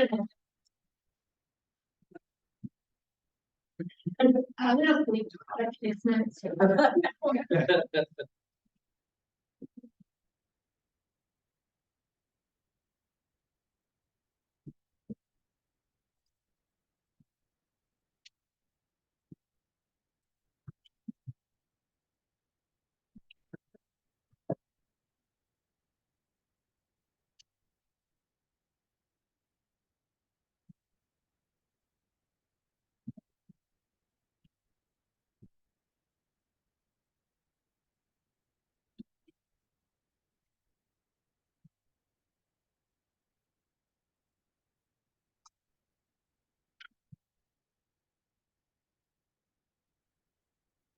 Okay, here we go. All right, perfect.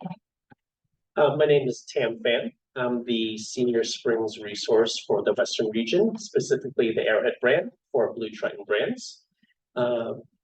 Next slide, please. I wanted to first say thank you, commissioners and the public, for attending today. And a special thank you to the county and its staff for reviewing the annual report.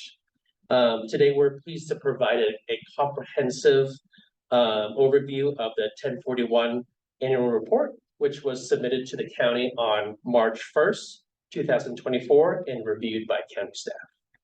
In this presentation, we'll be providing information about our permit compliance, operational updates, land management and monitoring, a conservation easement update, and details about our philanthropic and engagement efforts. As part of the Arrowhead brand family, Chaffee County has always been an important part of our work in Colorado. And we really appreciate the opportunity to demonstrate our compliance today and consistent support of this community that we've called home for the past 15 years.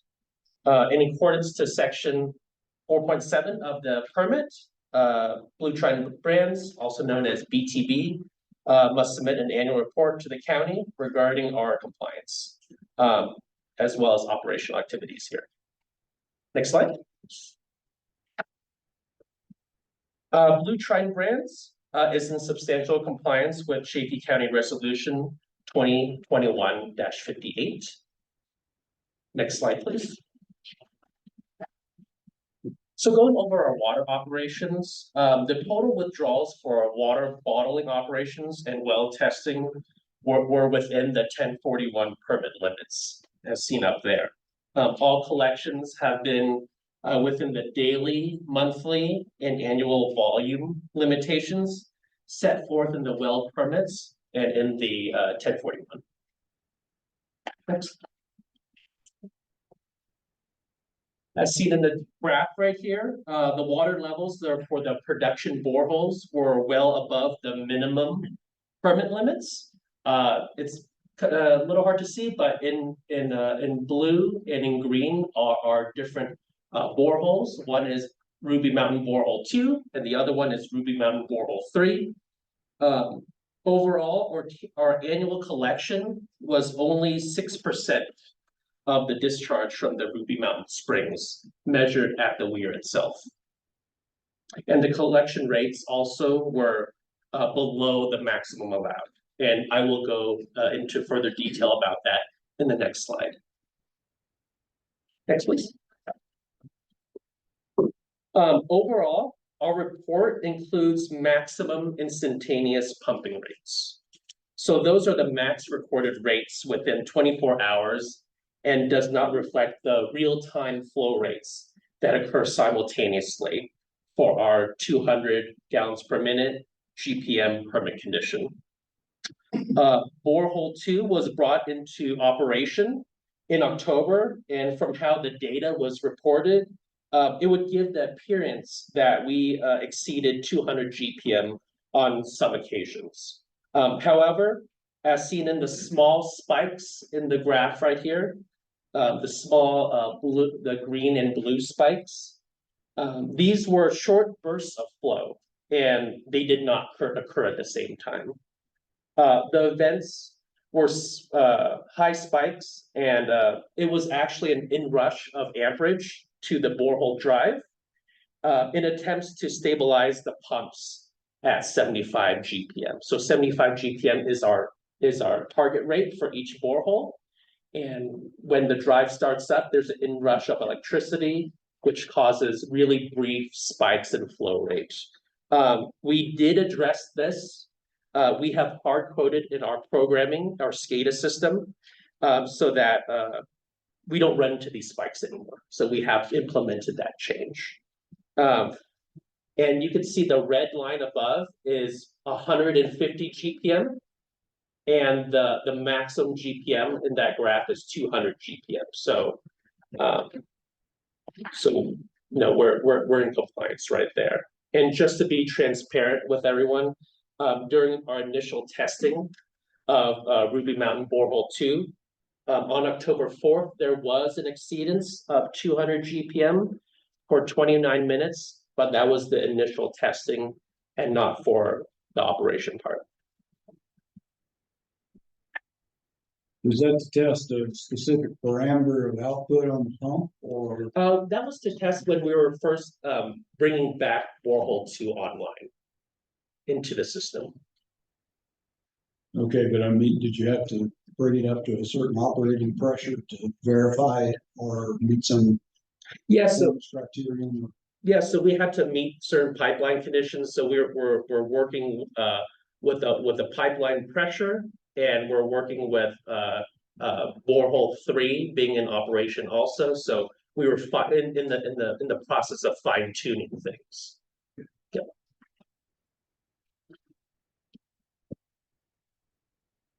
If there's no other questions, we can go to the next slide. So all of our augmented water was released to the Arkansas River from Twin Lakes Reservoir, and that was on a daily basis.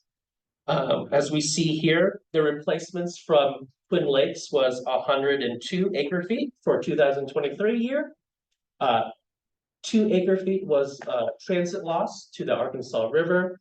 And then we had a total of 89 acre feet for the Ruby Mountain Springs total lag depletion. Therefore, there was a net surplus of 11 acre feet to the Arkansas River. Next slide. So going over the 2023 water year, there was a few things we observed. The snow water equivalent was below average on the mountains to the east of the valley. However, for total precipitation, even though we had a dry July, we had an above average May and August, which was good. So the rain that fell late in the season brought us to a good finish to the 2023 water year. Next slide. So it's important to note that the 2022 water year in particular started off in a drought, but we were near normal conditions by the end of that year. And since this project has started, there were several drought conditions observed, particularly in 2012, 2018, and in 2020. Overall, it's important to note that we have not observed impacts to the Pinedale aquifer or the wetlands during these drought periods in terms of water quality and in terms of water quantity. Next.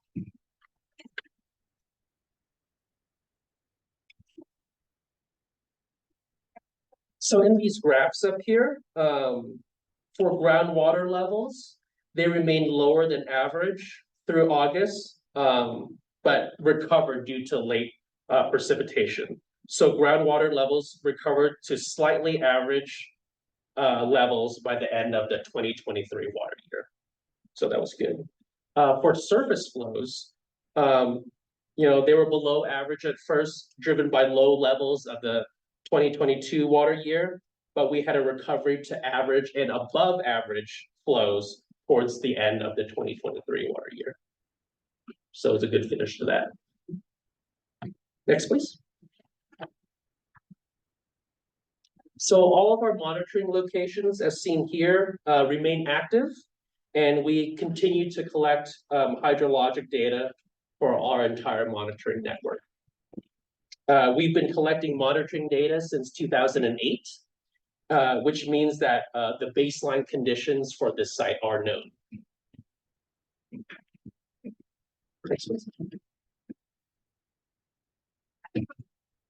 We had a ribbon cutting ceremony for the Bighorn Springs State Wildlife Area back in September of last year. The conservation easement in Chaffee County provides 3 things, in my opinion. One is a recreational and educational space to be enjoyed by everyone. 2, the protection of wildlife and natural habitat. And also it provides connectivity to adjacent open spaces. For example, the conservation easement provides access to fishing easements along the Arkansas River and adjacent lands owned by BLM. And in that picture right there, we have some stakeholders, Karen Dills of Trout Unlimited, and also Sean Shepard from CPW. Next, please. So in 2023, the vegetation, hydrologic, and bio monitoring reports were submitted as one comprehensive report for the state wildlife area.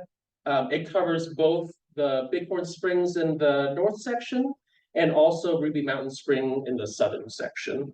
So this integrates and combines several reports from prior years into one comprehensive single report. Next, please. We've seen that Bighorn Springs wetland was historically adversely impacted due to overgrazing. However, the site is improving as we continue our efforts to let the site restore naturally by not allowing cattle grazing anymore. and as we encourage native vegetation and mitigate against noxious weeds. There has been a reduction of upgradient excessive irrigation that has led to reduced spring flows at Bighorn. However, our spring water withdrawals for our operations at Ruby are not affecting groundwater levels at Bighorn. Next, please. For our Ruby Mountain site, the wetland monitoring at Ruby Mountain Spring includes qualitative evaluation of vegetation types. The land here was historically developed, and under our project, the land has greatly improved and restored as an educational and recreational area. Please see the slide for the major efforts that we have undergone for to encourage native vegetation and also mitigate it against noxious weeds.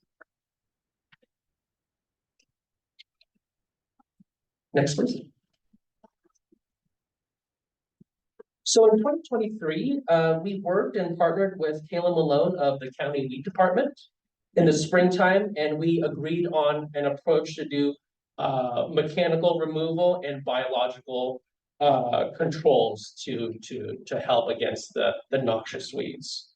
The Bighorn Springs treatment efforts were similar to the 2022 actions that we did at Ruby Mountain Spring. For example, we used rust fungus to spray on the Canada thistle to help with that. And we find that the fungus treatment at Ruby Mountain Springs is working and needs to be left undisturbed to further control the noxious weed population. Next, please. Okay. So all in all, we continue to allow the sites to rest and promote natural grazing from the natural bighorn sheep as seen in the photo right here. Therefore, we'll have no lease cattle on the property. We'll continue to work with Colorado Parks and Wildlife to determine any future needs for the area. Next. So here we see that we've reached out to stakeholders and our partners. For example, in the summer of 2023, we did noxious weed management with Trout Unlimited, as seen in the pictures right there. You see Karen Dills right there removing weeds with us.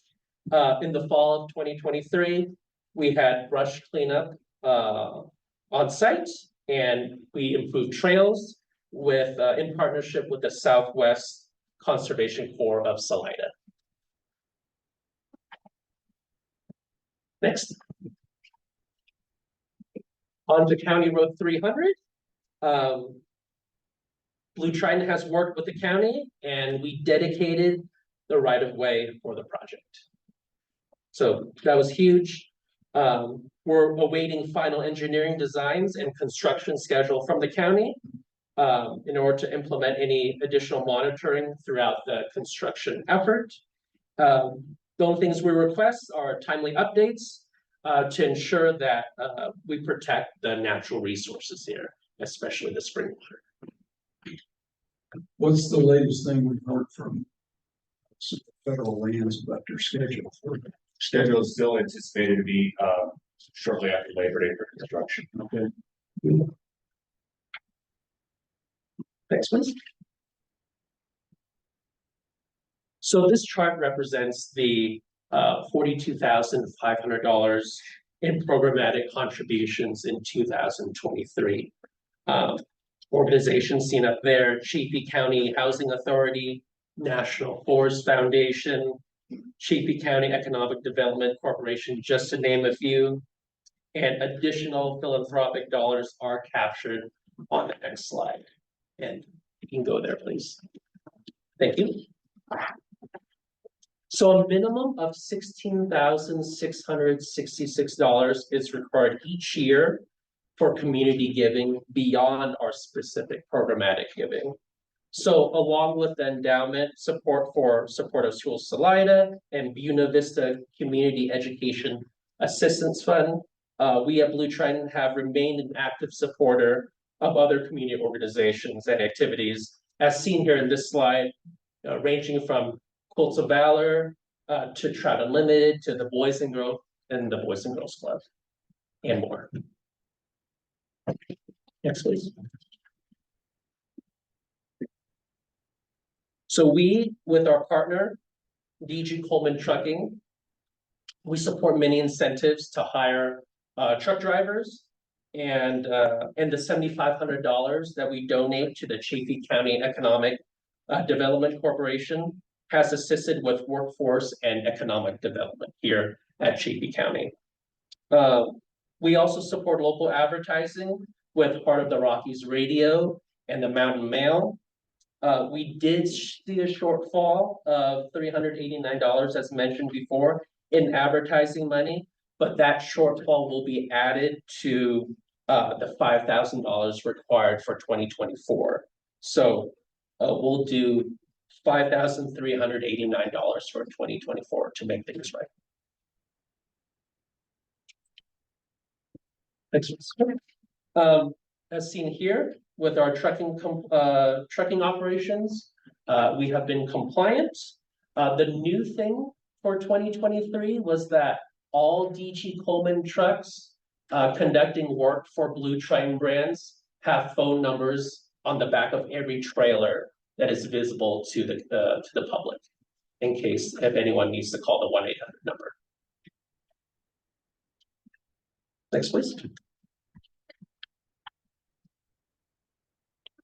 So our intent is to engage in community education and activities that support Chaffee County, not only with dollars, but also with bottled water donations.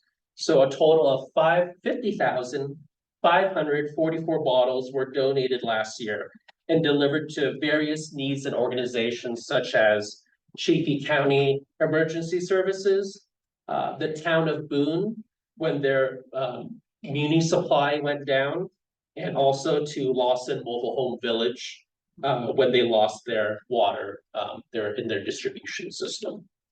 And we can provide further detail if needed. Also, we hosted educational field trips down at Ruby Mountain Spring, and we hire, like I mentioned before, we hired Salida Conservation Corps to assist with local trail maintenance. Question about the donations of bottled water. Sure.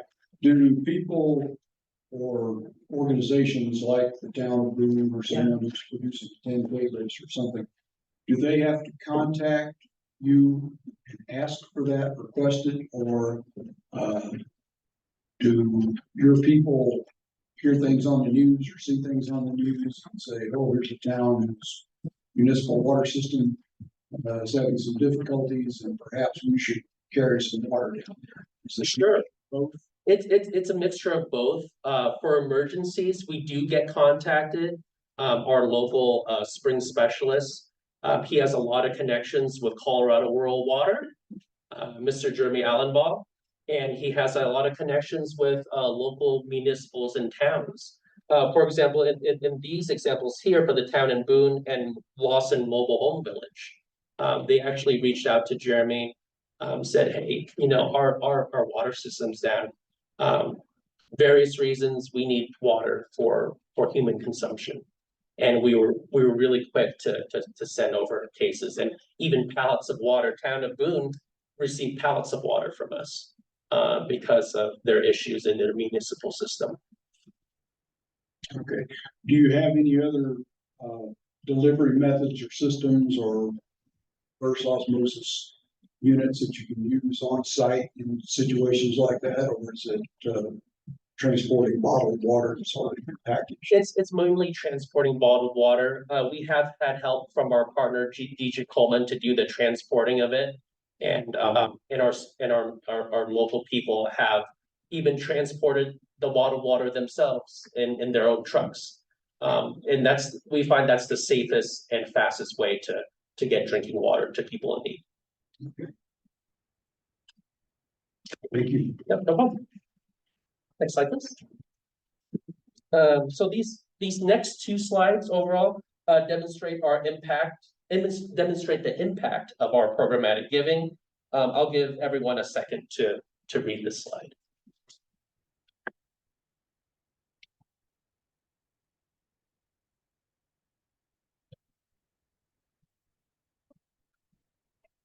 Next, please.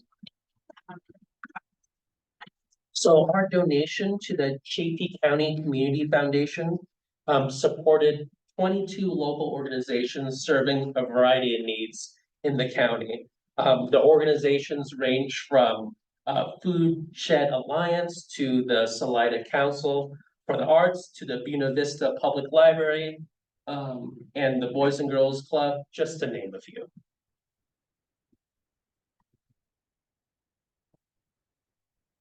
Next. So the endowment fund is in its 15th year. The gift was originally $500,000. It still makes a meaningful impact to the school districts in both Salida and Buena Vista. The principle of that money remains steady despite annual distributions.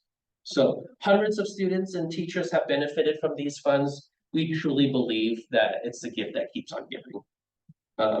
For example, the Buena Vista Community Education Assistant Fund used their $15,000 to award 6 student scholarships and teacher grants for programs and materials in their classrooms.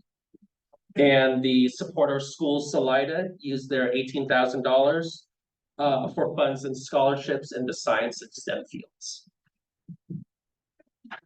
Next, please.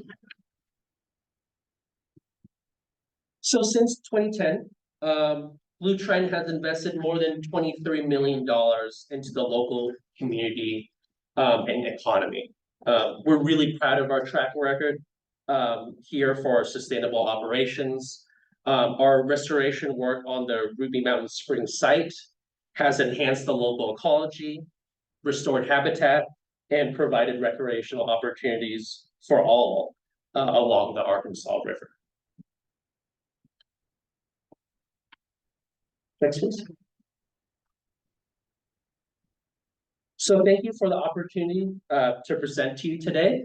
I hope this presentation and the data in the almost 500 pages of the annual report reviewed by county staff and third-party consultants provides a peace of mind that our operations are in compliance and that we're working hard to maintain the integrity and sustainability down at the Ruby Mountain Springs site. And we continue to provide value to the citizens of Chaffee County. We remain committed to our work, and we're really proud to be a partner here in the community. Thank you again. We request your findings of substantial compliance. Next slide. And once again, thank you, everyone. Any questions? I have one additional question. A member of the public pointed out to me that it may seem like a minor point, but sure, minor points accumulated to big ones. And it is a component of something that's important to us, which is weed control. And they said there's a placard up there. I haven't been down there quite. Yeah. Can't be everywhere all the time.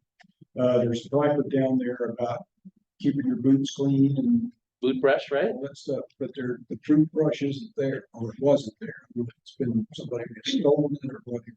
It's there now. It's there. It's there. It was there yesterday. Okay. It's probably one of those things you have to keep an eye on. Yeah. Noxious weeds.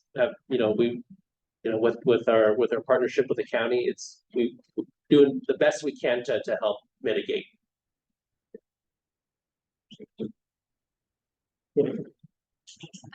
Put some bolts on it. Oh. Right. Paint it, make it nice. Yeah. Okay.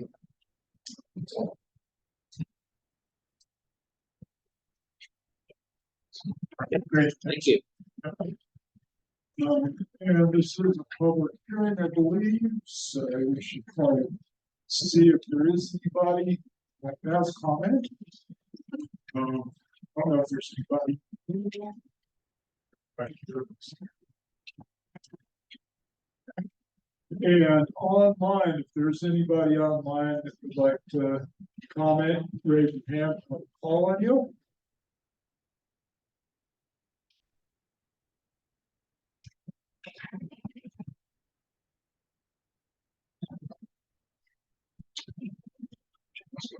All right, Jen. Let's get a little nervous. You might not get your hand up. Go ahead. Hi, yeah, I guess I can start with when was that boot brush installed? Because I was just there a couple weeks ago, wasn't there? I don't know, he was there yesterday. I was out for a site visit yesterday and it was on site, so I don't know. I mean, there's a sign, but is there actually a brush? Correct, there are 2 brushes, one on either side of the pole. Canvas, Has you a probably bit- can't hear you. Our weed manager, sorry, Kayla Malone just indicated that the boot brush was there yesterday. She doesn't know when it was installed. Correct. Okay. And you know, I can see how that seems like a minor thing, but if we're supposed to be trusting water numbers, then it seems pretty significant to report things correctly. And I can just quickly looking at the math from the water bottle donations, see that there's errors. They say that they've donated within the county, but their numbers are all accounted for to these other communities that are outside of the county. So that's just basic math error there. And in reading the report, you know, I think David Showitz here, but he had pointed out that their contractor didn't sign the water monitoring management report. So that's kind of a concern. We'd like to know who's providing that information. So also, you know, we're to be trusting that their metering equipment is installed by the state, so we're getting these accurate numbers. But this same report is also saying that the Department of Water Resources has errors, and you know that they will get back with us. So I just want some follow-up on these numbers that aren't adding up. And I would love it if you could also speak to the fact that irrigation water affects this area. Alpine Eco had recommended to commissioners in the past to have some additional studies done on that. I'm also curious about how the Trout Creek Alluvial Project with Upper Arkansas Water Conservancy District will affect this aquifer and their partnership with Blue Triton. Lastly, I was wondering if there's a list somewhere of the county partners that received money in 2023 from the money that's held by the county from Blue Triton. And I also wondered if the money that's in the water supply bucket is specifically going to Upper Arkansas Water Conservation District, or if others with water supply projects can apply for those funds, same way they can apply for the project funds.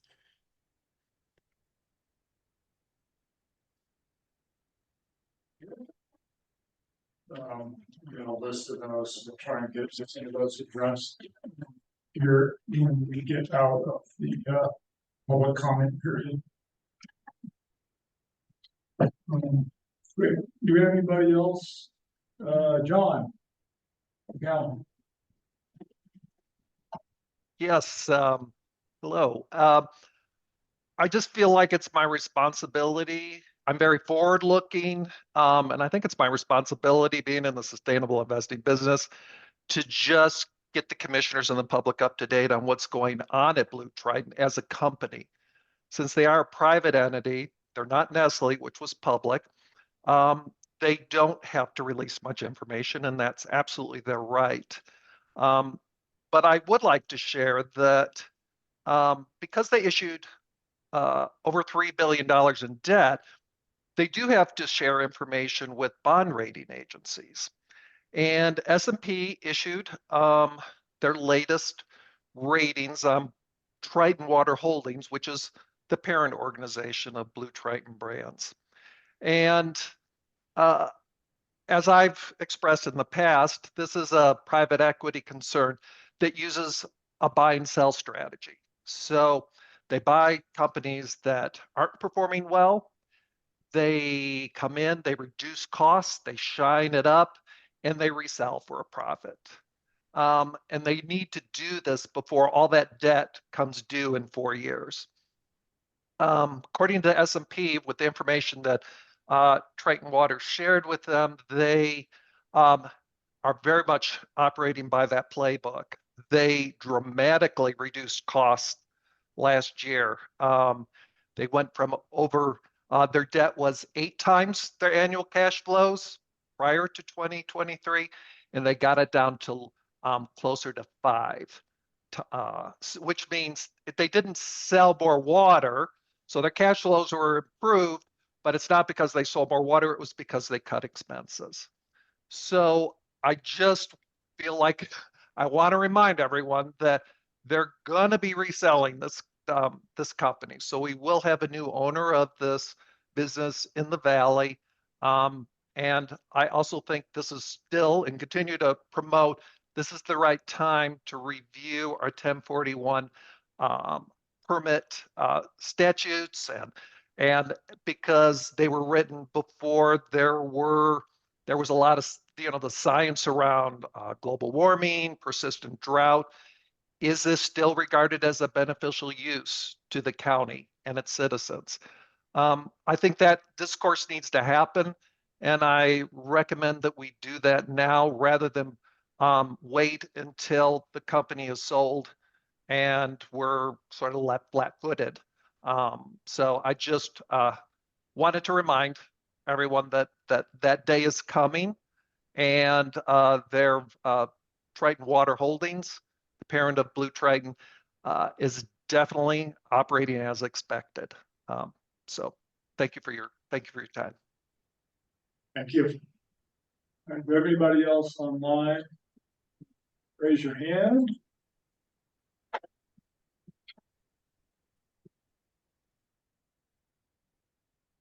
All right, seeing no more, we'll one it back. Get it? Tracy, you can hear me? Yeah. Good afternoon, commissioners, council, staff. Thank you very much for your time. I'm Trey Mixon. I'm the Senior Natural Resource Manager for Blue Triton and the Arrowhead brand. And I just wanted to offer one additional comment with regard to the pumping condition that we discussed earlier. So thank you to the consultants and the staff for bringing that question up. And we diligently looked into that, have already responded to them with additional data.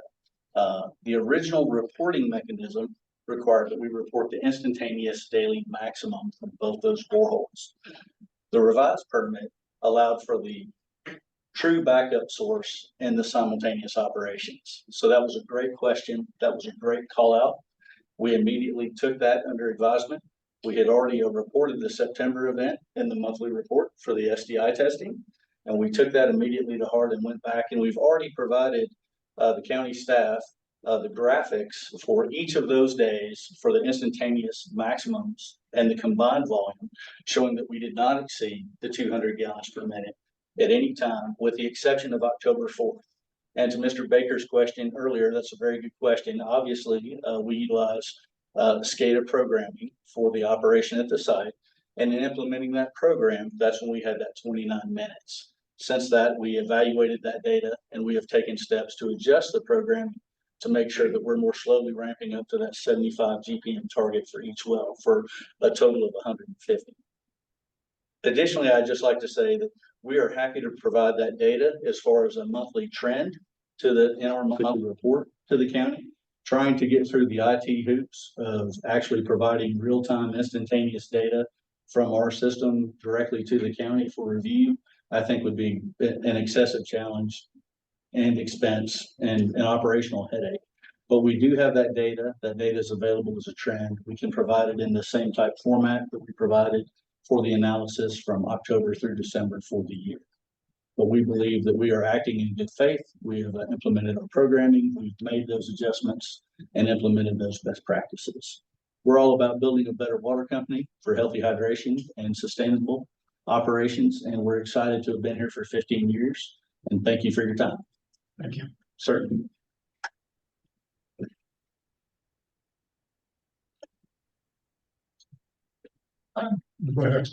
Public comments. And, commission discussion. I'll go ahead because, I'm sorry, what was your name again? Trey Mixon. Trey Mixon. Thank you, sir. Thank you. Your comments there, I understand about, any hydraulic or fluid system has periodic excursions from what its base performance values are and everything. I was just curious about, there's an old joke about the guillotine, and one guy was an engineer. He says, "Wait, I think I see what's wrong." That's kind of me. Yes. So I was just wondering if you were doing a hydro test on it, a pressure test, or something like that. We were implementing that programming change. Yeah. And I know that, and because the recording information is going to record that data. Correct. And it did. If we could go back to that slide from the 18th, I could talk to that a little bit more, if that would be helpful.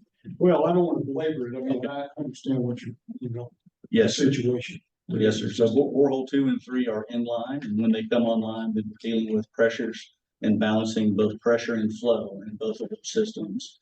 And the variable frequency drives are bringing that up from 0 gallons a minute to that target. And so depending on the pressure at each well, we might see the drive try to exert a little more pressure to get to that 75 gallons a minute in balance. The technical term we used to use, they're hunting. Correct. Yeah. Trying to get to the correct baseline. But we've made some programming changes to prevent the variable frequency drive from going over hertz. So we've done additional testing to that 75 GPM for each well. So all that's taking now is us longer to get to that 150 gallons a minute, so that we don't have the opportunity of exceeding that instantaneous max of 200 between both wells, sir. Okay, thank you. My next questions, probably for somebody who's more familiar with the business aspect of things, and they may have there's no way to avoid puns when you're talking about water and some other things, may have a trickle down or a ripple effect into local operations, but I saw a recent news item that said Blue Triton Brands was doing a lot more with aluminum packaging. Is that a corporate goal, or are you going to replace plastic with aluminum because it's more recyclable, or people are more inclined to recycle it? Or is that just another element of your overall strategy? So, packaging is very important to Blue Triton Brands. We continue to find sustainable options, aluminum being one of them. We are producing an aluminum Arrowhead product. It's not out of Colorado, but it's out of our Southern California facilities, and it hit the market pretty recently. But aluminum's great because the recycling cycle is endless. It's recycle an infinite amount of times. And I saw that you establishing a relationship with Major League Baseball. That's a new one. Yes, that's a new one. So business must be pretty good. Yeah, we're trying to, like Trey said, build a better hydration company, build a better water company. Human hydration is the utmost importance to us. Okay, I think that's all. Follow up, if you don't mind, on the aluminum bottling for packaging. Yeah, I have a picture if you would like me to show. Sure, it was more actually a question. Was that in response to regulatory provision? I know there's a lot of folks that are, a lot of places that are considering plastic bottle bans and some other things. So is this in response to some of those regulatory actions? It was in a response to there's a lot interest in customers purchasing canned products. We've been in cans actually before even this product that I just showed you. We produce Arrowhead sparkling water out of cans in our California facilities for quite some time now. But it's what the market wants, and it's also very sustainable also.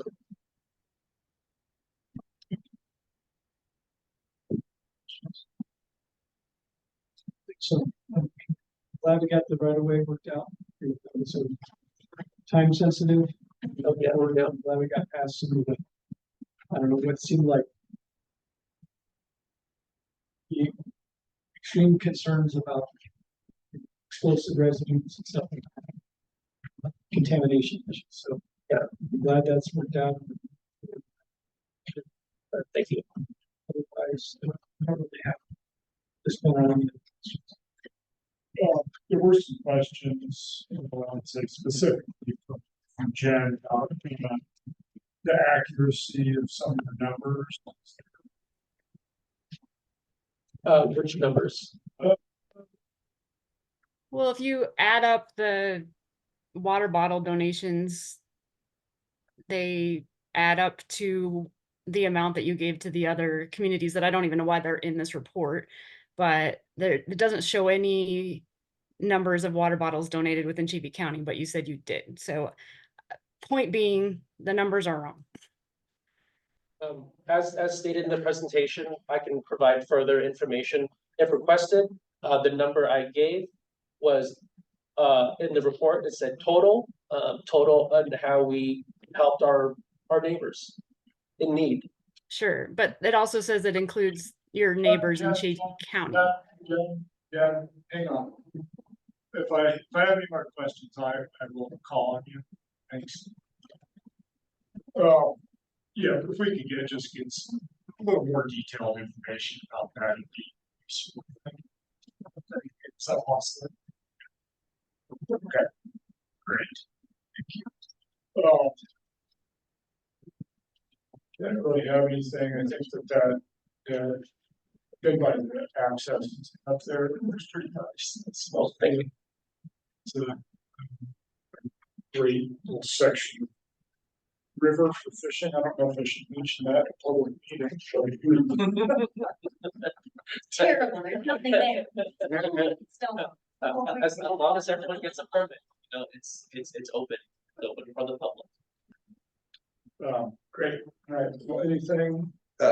Commissioner, I think there was a couple of questions that Jen's was seeing regarding some hydrological studies and impacts potentially from the Arc Valley storage project. I don't think we want to see if they answer that or something. Yes.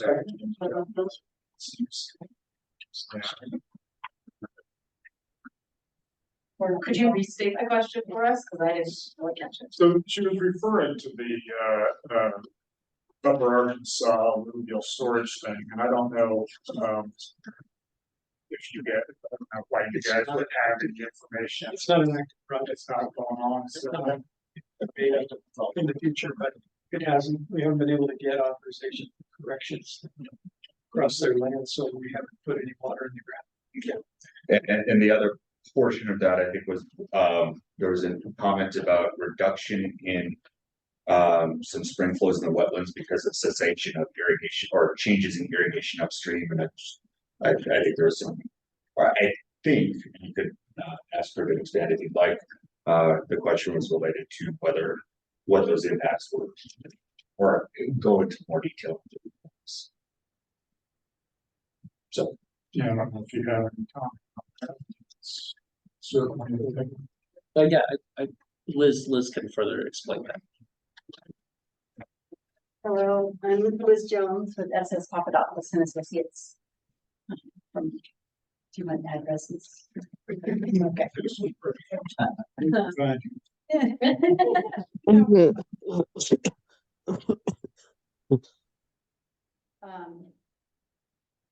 Our Albine Eco, the ecologist that has been doing the evaluations for the Bighorn Springs wetlands, has provided a hypothesis for, they go into a quantitative evaluation of the wetlands via transects where they have established points along separate smaller wetlands at Bighorn Springs. And over the years, they've noticed a difference in vegetation types and density. And some years they've declined in vegetation density, and other years they've increased. And part of those shifts are believed to be based on discharge of surface waters directly up gradient of the wetlands. And so directly up gradient of Bighorn Springs, there's I believe it's the Department of Corrections property where they discharge their overland flow. And so some years, I believe they utilize all their water, and if it doesn't go to some of the crops or the fields, that water will make its way down to Bighorn Springs. Other years it might be distributed up and down. And so I think the hypothesis is that as different quantities of surface water is available for the wetlands are changing in a microclimate. Overall, this last year, their report, they stated that the overall vegetation change increased in the vegetation density this year. So overall, a little slightly more wet year, more water available in the wetlands than the prior year. So, Gotcha. Thank you. That clarifies my question. For Jack as well. All right, great. No. Go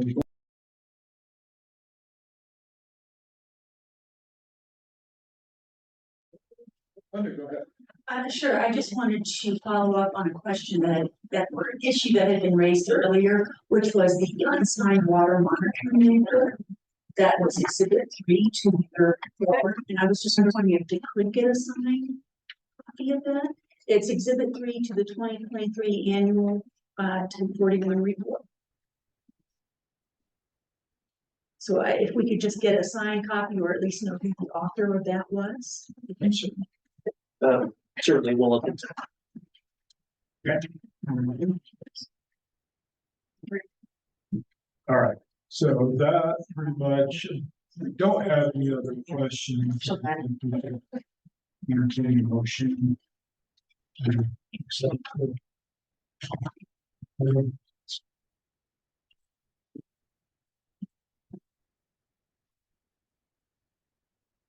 Well, clarification, Miles, I think, like the positive outcome today is to accept the report and arrive at a finding applicant saying substantial. Correct. Yep, there's a required determination of good standing. Or else. There are other elements to go on from there, but effectively, if you cannot make a finding, there's not sufficient evidence to make a finding of good standing. I believe that the permit is transferred to a probationary status. You've got to delineate what the permittee would be required to do to bring it into good standing within a reasonable amount, within a timely manner. But those are realistically the two options for making a finding discharge. There's a recommendation. Well, I guess what I'm wondering is if there are some, like, I feel like they're in good standing. But I also, we had few questions raised and they agreed to deal with those. So I'm wondering if we should, if there's opportunity finding a good standing, but also require that those outstanding questions, we need to kind of catalog them, which I failed to do when I was sitting here listening to them. But if there's specific items that the chief said they were going to get back to us on, then I'd like to know that in the finding. Certainly, I think realistically, those can be more or less conditions for the next annual report. So over this period of time, you've got to say, I think the recommended actions in staff report, for example, calls out that Blue Triton brands provide time-based data for simultaneous public wells in order to satisfy the operational restriction provision for 2024. So as long as we have that and they're not exceeding that, it wouldn't be an issue there, but I think really you could make those findings as part of the effectively what it'd be saying, hey, this is what we will need to, in order to be able to find good standing next time.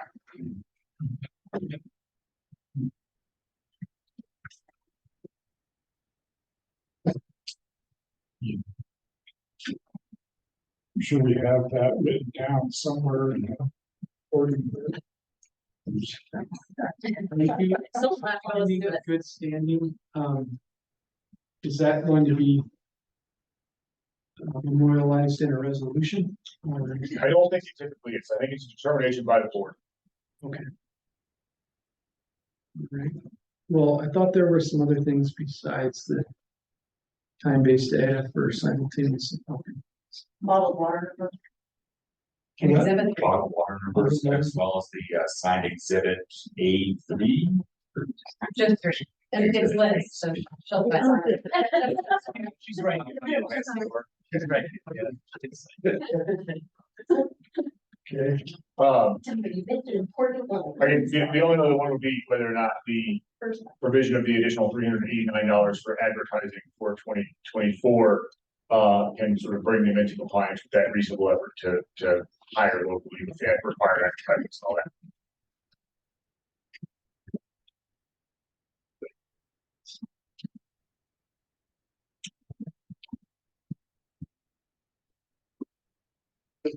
I certainly think. No, that was all. Okay.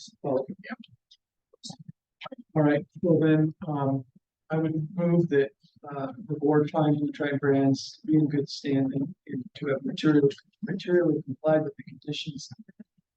1041 extended period permit for the year 2023.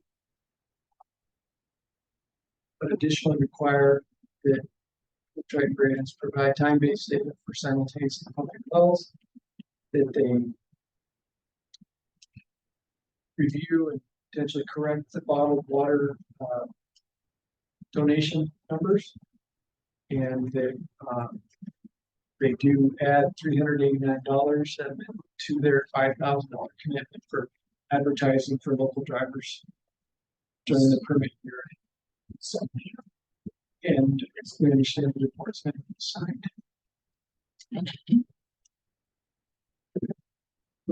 Before I second that, I want to say it's no secret I was opposed to this whole idea early on and voted against it, but I did work, I think, constructively to craft the agreement. I voted for that agreement because then we like spoil the brat and get the agreement on and vote against it. It seemed rather unseemly to me. So I didn't do it. While we have identified some elements here that we need to work on, life is all about constant, continual process. So let's continue to work together and make this the best possible outcome we can. Address these issues. I guess the good news is we are working kind of around the margins and working on refining things. I certainly appreciate that. Appreciate your cooperation on getting the County Road 301 project moving along, resolving the right-of-way issues and some of the other things there, and we'll get that started in September. That is going to be a major milestone. It's a short segment of roadway. It's not the most heavily traveled in the county, but it's one of the most important short segments of roadway in the county. It needs to be safe for our rafters, for our recreationalists, and for people that just happen to be down there. So I will second that motion. Second. All in favor? Aye. Good to go. I think that is all we have on today's agenda.